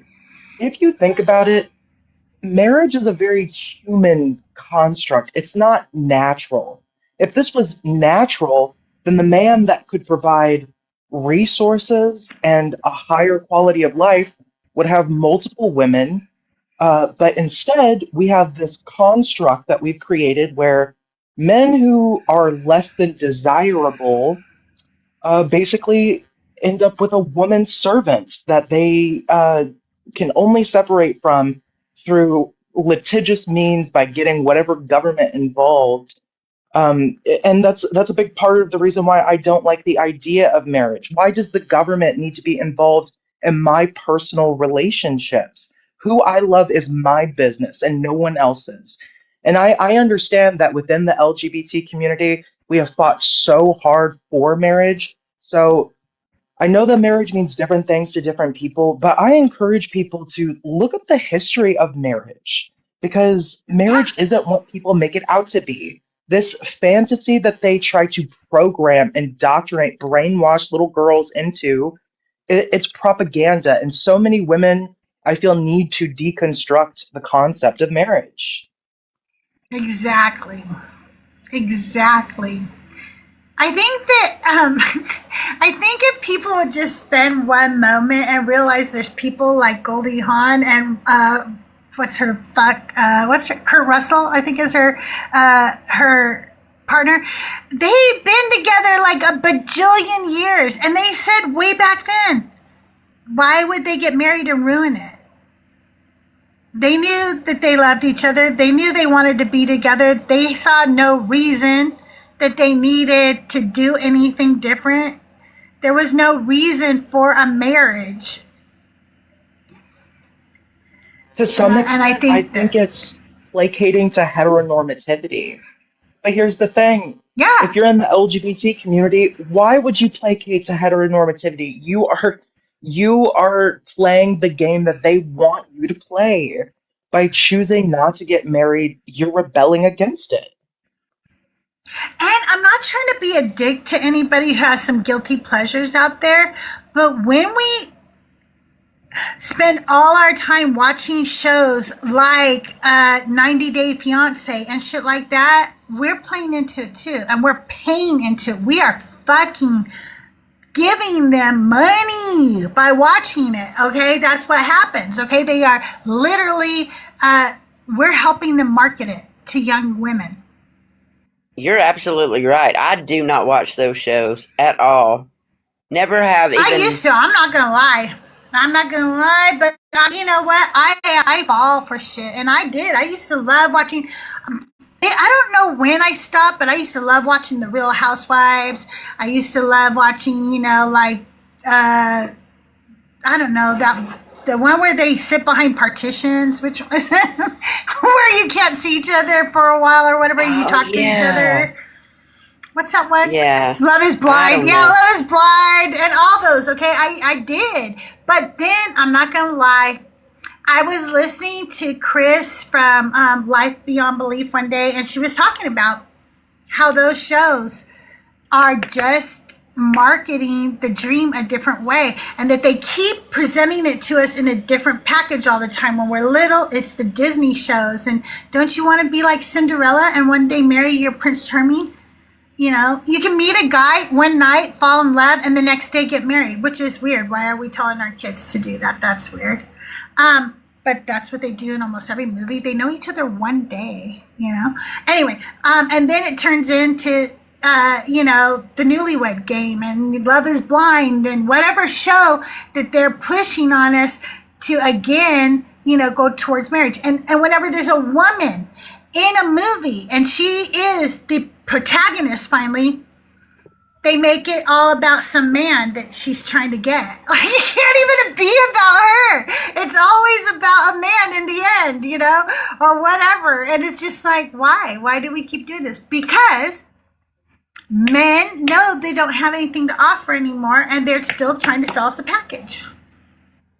I want to give a trigger warning for what I'm about to say because I don't know everybody's lived experience, and this may affect people. Whenever we look at the Bible or the Quran,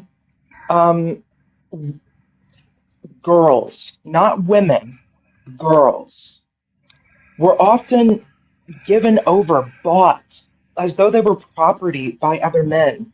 There's no reason why, even today, in our world that we're living in, whether we're talking about the Middle East or India or parts of Asia, wherever we're talking about, there's no reason why a 13-year-old girl should be marrying a man in his mid-30s.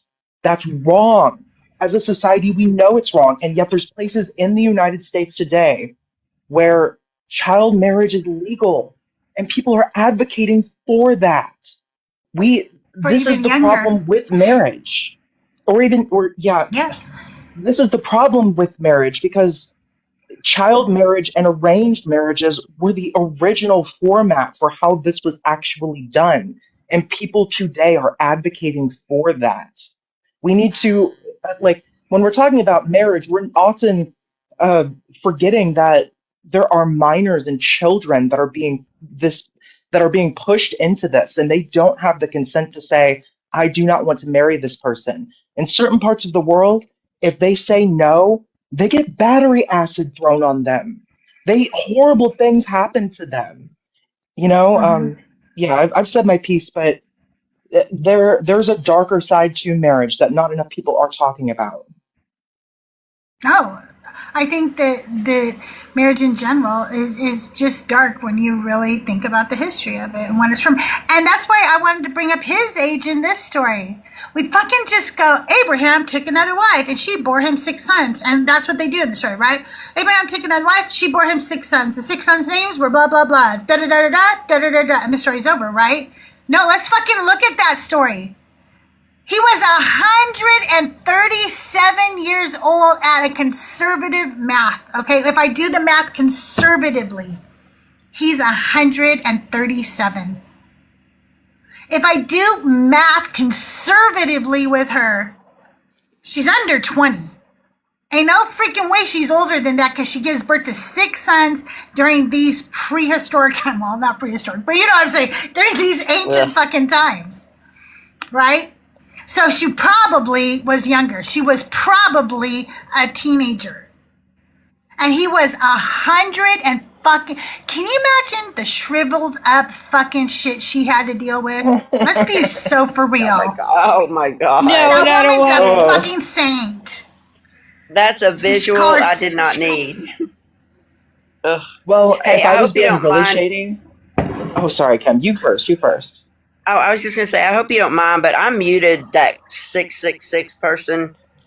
Okay, good, because I wasn't trying to even hear his bullshit. Anyway, go ahead, Robin. Okay.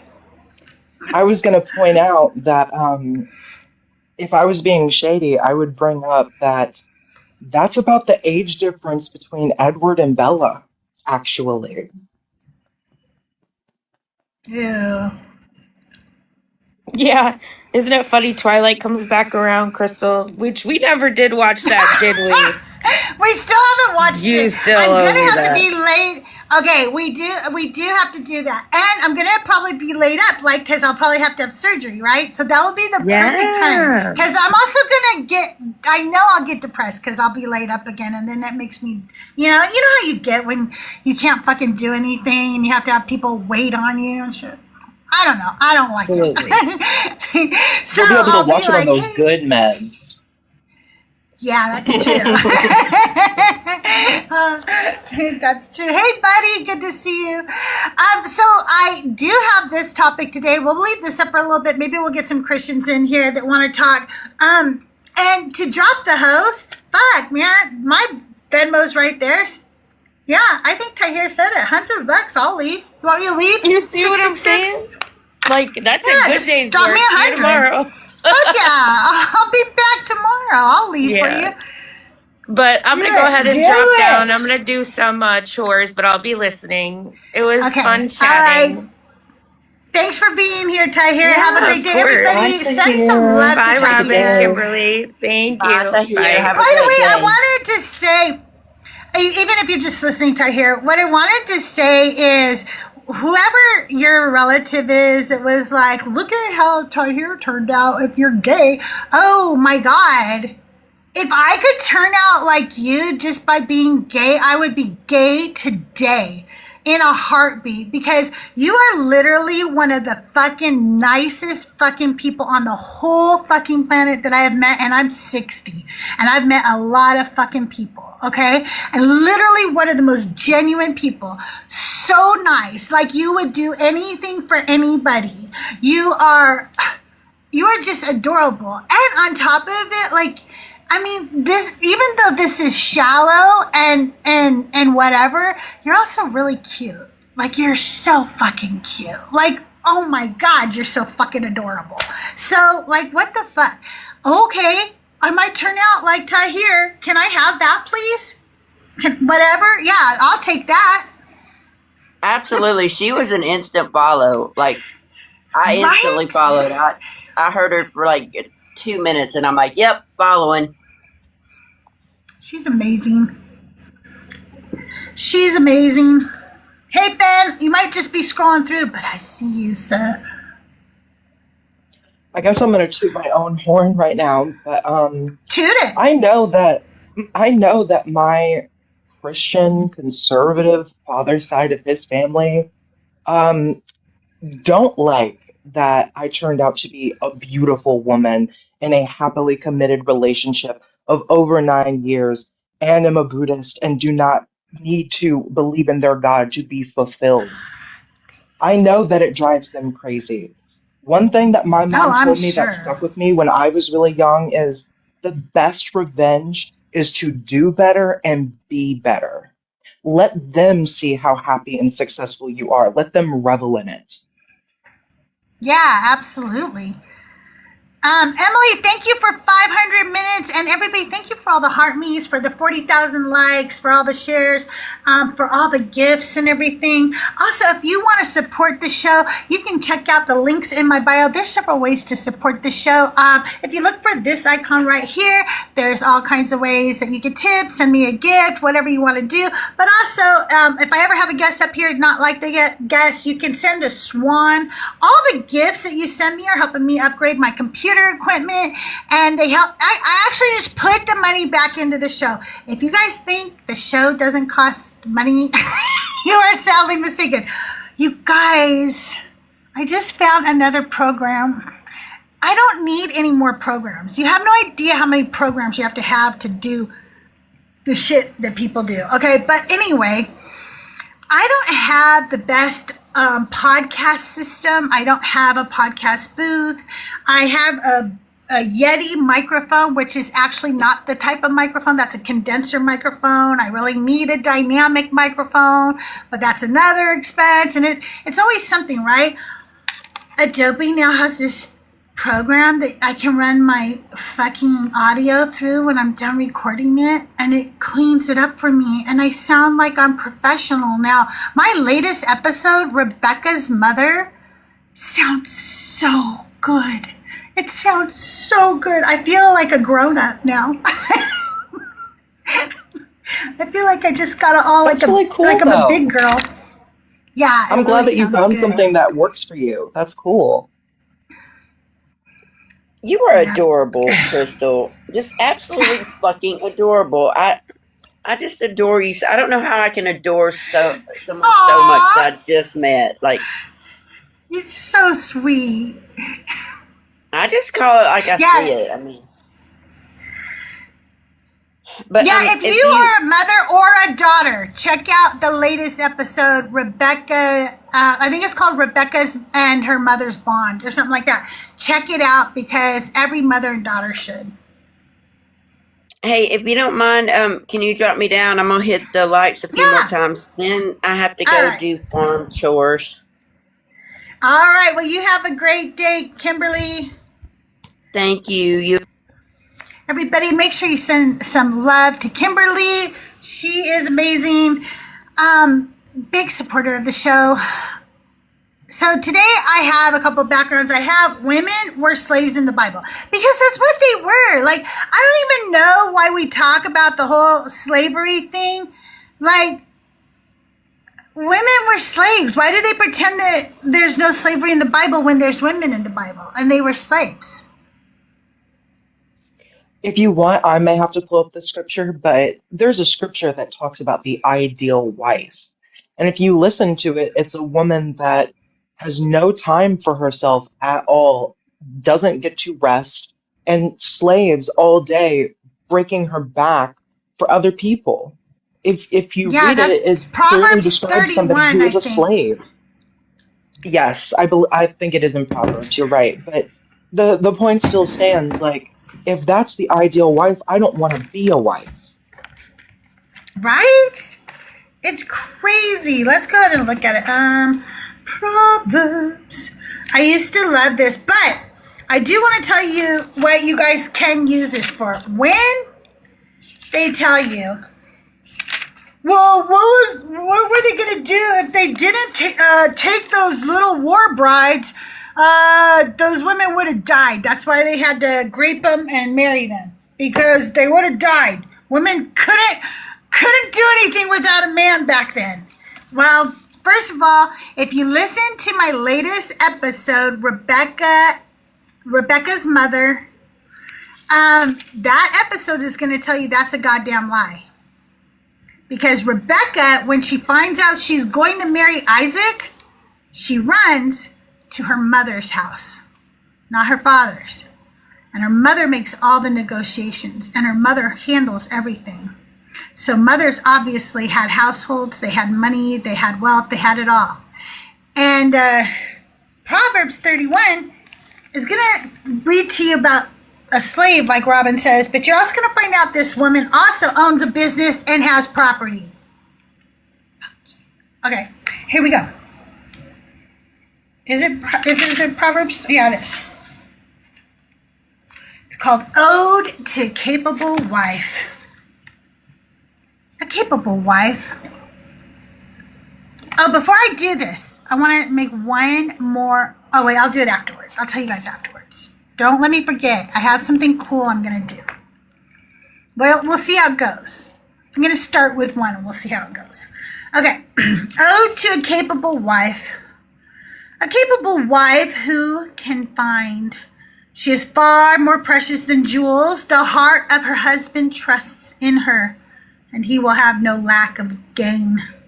She does him good and not harm all the days of her life. She seeks wool and flax and works with willing hands. She is like the ships of the merchants. She brings her food from far away. She rises while it is still night and provides food for her household and tasks for her servant girls. She considers a field and buys it. With the fruit of her hands, she plants a vineyard. She girds herself with strength and makes her arms strong. She perceives that her merchandise is profitable.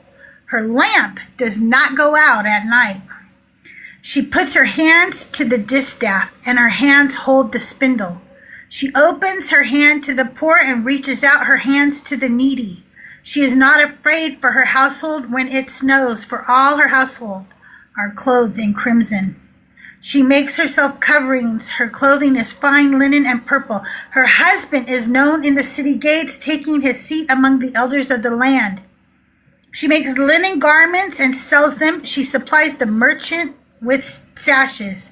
Strength and dignity are her clothing, and she laughs at the time to come. She opens her mouth with wisdom. and the teaching of kindness is on her tongue. She looks well to the ways of her household and does not eat the bread of idleness. Her children rise up and call her happy, her husband too, and he praises her. Many women have done excellently, but you surpass them all. Charm is deceitful and beauty is vain, but a woman who fears the Lord is to be praised. Give her a share in the fruit of her hands, and let her works praise her in the city gates. Did you notice how she doesn't say she's happy? Other people have to say that Can she's you happy for stop her. yelling, you fucking bitch? You're noisy. So could you lower your voice? I'm sorry. I was reading the Bible, and you didn't like the Bible? Why don't you tell I your didn't God like your that? tone of voice. Your voice is so annoying. Could you lower it down, please? Then why don't you scroll it? Why don't you scroll it?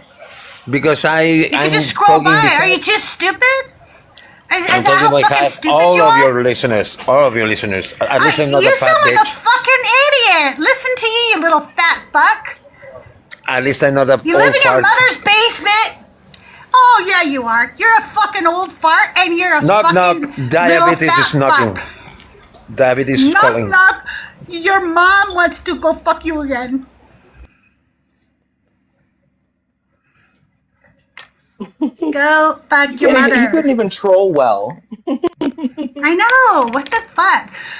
Quit yelling, you fat bitch. I'm reading your Bible. So why don't you go tell your God that you don't like your Bible?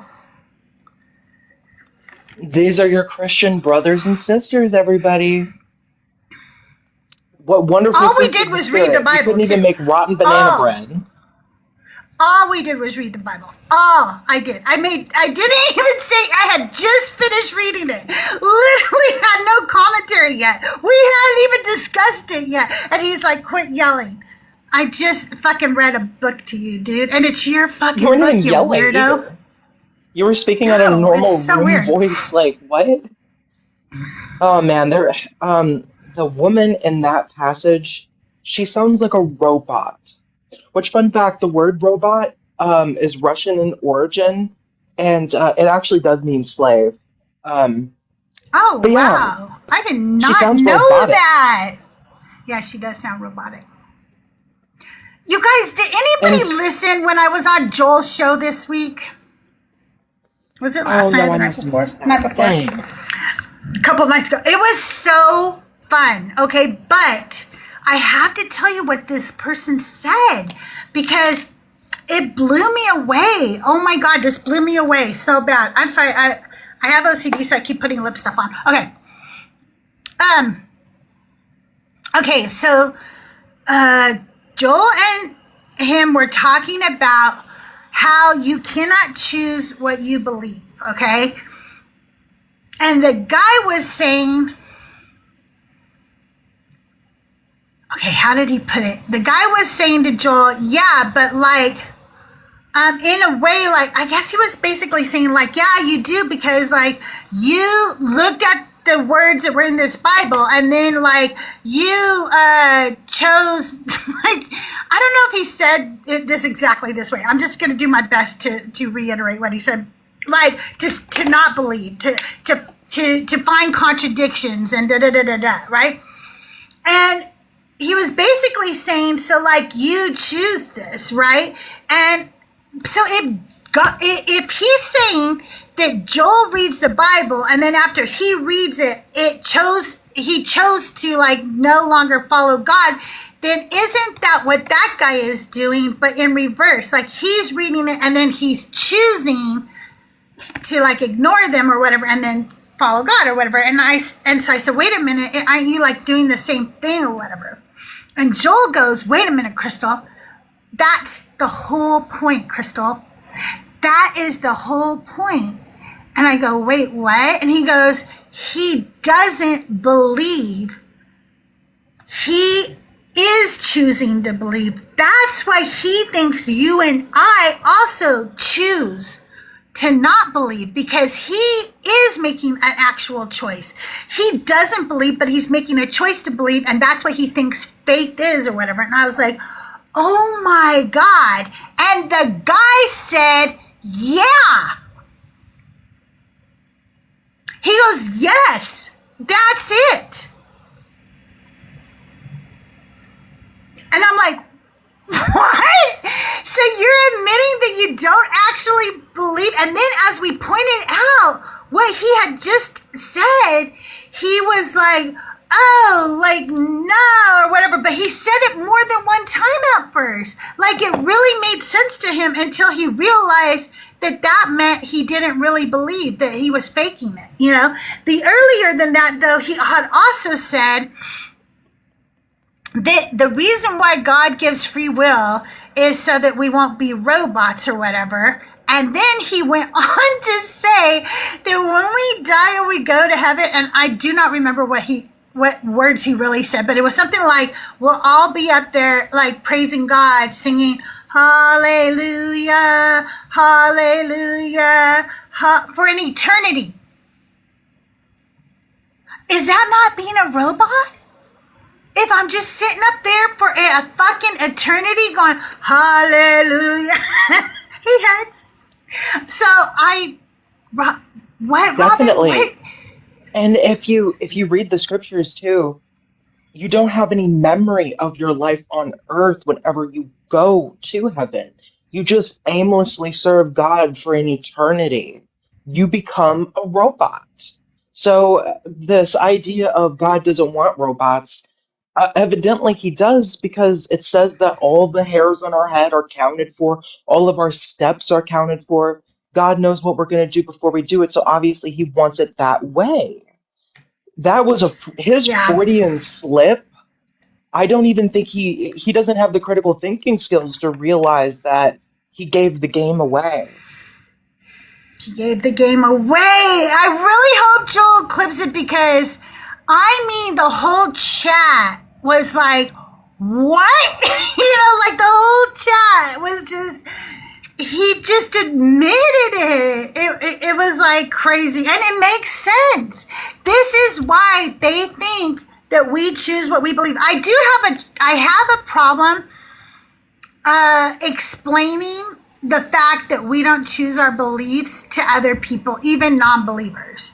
I try to explain it to Doug sometimes, and he doesn't really get what I'm saying. And I'm like, I'll even try, like, hey, for instance, like, I had a pillow, and I was telling him, I sent somebody something that I didn't mean to send anybody anything. Oh, I don't know what I sent to somebody. I sent somebody something that just says, you sent this down. I said, try to picture like this. I go, I want you to believe this is black. And he goes, okay, I can't. I go, no, you can't. You can imagine this is black. You can pretend this is black. But until I give you any other kind of information, your brain has evidence right now that tells you this is pink. And until I present it with any contradictory evidence, your brain knows this is pink. That's what it believes. And I can't make you believe a different way until I give you other evidence. But right now, it's fucking pink. And he was like, well, yeah, but I could choose to believe I'm going to eat cereal today. Or something. I'm like, that's not what I'm talking about. And so I have a hard time explaining it sometimes to even non-believers, because my husband's not a believer. Part of the problem, though, is if you know something, you cannot actually believe it. Believing it requires for you to have a lack of evidence and still choose to quote unquote believe it. It's choosing to validate an idea that you do not have evidence to substantiate a claim for. If I have evidence to think something, that's not the same thing as believing it. An example I could It's use true. is let's say my boyfriend always gets my food order correct. He double checks it, and he gets Chinese food. I get orange chicken. He gets Kung Pao chicken. I can reasonably determine that if the food is in the fridge and I don't look at it, that I'm going to have the orange chicken. Because if he has never messed up my order before and it's always been right, logically, I would have evidence to think that it's going to be orange chicken. There's no belief involved. If you know something, I Right. know that the sun is in the sky. There's no belief belief involved. I can see it for myself. It's tangible. It's something that's observable, quantifiable. The only way that you can believe something is if you don't have evidence and yet you're choosing to validate that idea. But that's what I'm saying. I don't feel like you're choosing to. I feel like your brain does it automatically or not. You don't actually get a choice. That's what I'm saying. I don't get a choice in believing something. I cannot choose that I don't believe in God. I don't have enough evidence, so my brain just doesn't. I'm not making a conscious decision. I'm not going, since I don't have enough choice, I don't believe there's a God. My brain is going, we haven't seen the evidence, so we don't believe in this right now. There's nothing you can do about it. There's no choices to be made. Do you see what I'm saying? I understand what you're saying. Sometimes people do have beliefs, but a lot of the time I think that those beliefs are very well founded. I'm a Buddhist. I believe Right. in karma. I believe in the law of cause and effect. If there was some sort of evidence that would change my opinion on the law of cause and effect, I'd be open to it. But I also have good Right. reasons to believe that the law of cause and effect is real. Exactly. And your brain is convinced of it. Okay. And until any new information comes to change that, there's nothing you can do about it. That is where your brain has, gone to. Okay. And it's not something you wake up and go, today I'll have coffee and I choose to believe in karma. No, today you're choosing to have coffee and your brain is convinced there's karma. It's not a choice you're making. It's just convinced. It just is.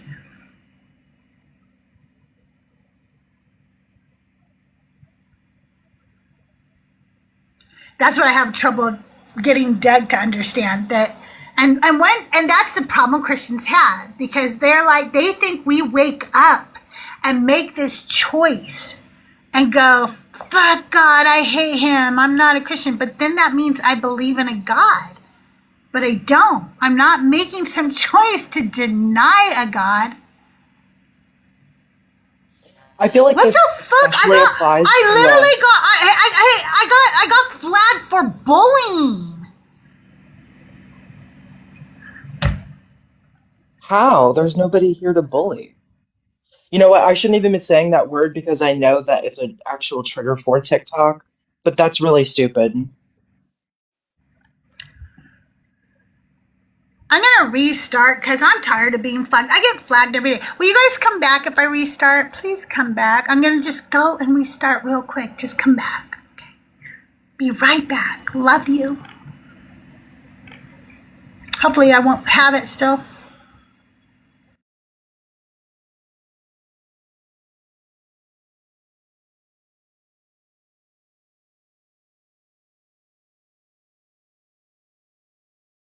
There's Like multiple. three? Oh my God. Okay, there's multiple. Okay. Oh my God, there's There's many accounts. Everybody multiple can tell the accounts. story how they saw it. There's multiple One accounts. second, hold on. Can I further my point? It was just a simple question. There's multiple accounts. Multiple accounts, yeah. Okay, I all thought right, you meant hold up. like- Stop right there. Hold up. Okay. Now, does all the accounts say the same thing? Yes or no?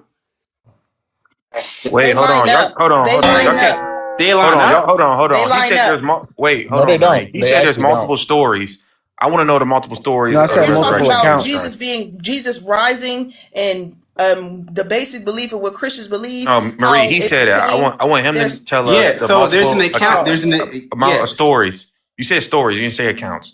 I did say accounts. You're not listening, so be quiet. I'm definitely listening. No, he heard me. No, fair. You said how many stories? That's why he doing that. Yo, it doesn't matter. I want to know No, the it's not the stories. same shit. Hold on. It's not the Different same accounts. shit.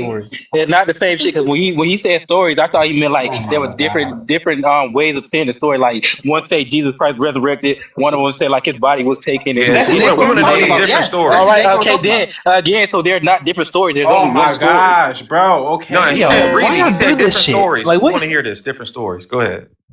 Well, you should know as a Christian, do you read your Bible? Math, I don't believe it's different stories. You believe it's different stories. Go ahead. In what Zoe is trying to say, that there are different accounts because Matthew, Mark, Luke, and John all have a different account of his resurrection, like as far as like the events that happened when they discovered that he resurrected. All right. Yeah, Good that's what job, I Antoine. said. Clean up Antoine, up that's on what I aisle. said. Clean That's up what I on said. aisle That's why five. Pharisee told Clean me up to on be aisle quiet five. Okay. because he Clean up wanted on them aisle to five. answer.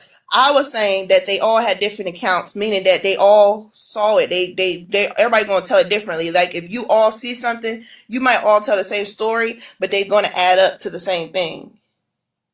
Not at all. It could be completely different, right? Because Like for an example, if I one see was an saying event, Mary Magdalene was there, and another one was saying Mary wasn't there till we were about to leave, and then one was saying, "Oh, it Well, was an earthquake." obviously they One would one take, was saying there was an earthquake that happened. No, another one saying there was no earthquake that happened. but Like we can it's infer that if if no five one people one saw say that something, there was a right? whole If set of five saints people that saw rose up. something, right? Wait, If three wait, people hold say on, there's hold an on, hold earthquake, on. then the other You two all is can't talk maybe at the same time, y'all. It's too many mics going at once. There are people in the comments that cannot follow this conversation. Please let each other speak. Thank you. All right, I Yeah, have a quick so question no one said before we that move the on. Hold earthquake on, J. didn't Rob. Can happen. I answer this? Because Antoine said he said different accounts. So is Zoe saying accounts, or are you still sticking with that's what Zoe stories? was that's what he was alluding to. He was alluding to the accounts. He might have worded wrong, but he It's the did correct same himself. thing. He did It's the same correct thing. himself Different after he accounts, said different stories. he did correct himself after he said stories. He did correct himself after he said Well, I stories. mean, But yeah, he Okay. It's the was same referring to the thing. accounts. yeah. So I Thank mean, you. different stories means like it's a completely different narrative, No, it right? doesn't. yeah, different stories mean that it's It like don't have to be everybody telling completely it different. differently. It could Different be accounts mean that they Okay, all seen the okay. same Well thing, then, telling it differently. Can we okay. As address long the as argument and not what I'm like the way I worded it? okay. Go ahead, Zoe. I know, right? all right, yeah. Go So ahead. there's different accounts, and yes, they say things differently. Okay, and they're contradictions, right? No, there's Are no there contradictions? contradictions. Yeah, You that's said what I'm trying what? to show. Oh, bro, relax, bro. Bro, who Like you talking to? there's no contradictions, right? You are kind of heavy on me, like Because damn, chill. just because one person points out one thing and another points out something different, that doesn't make it a contradiction. The only way it could be a contradiction is like what Antoine said, is when he said one person says that there was an earthquake and another person says that there was no earthquake. That would be a contradiction.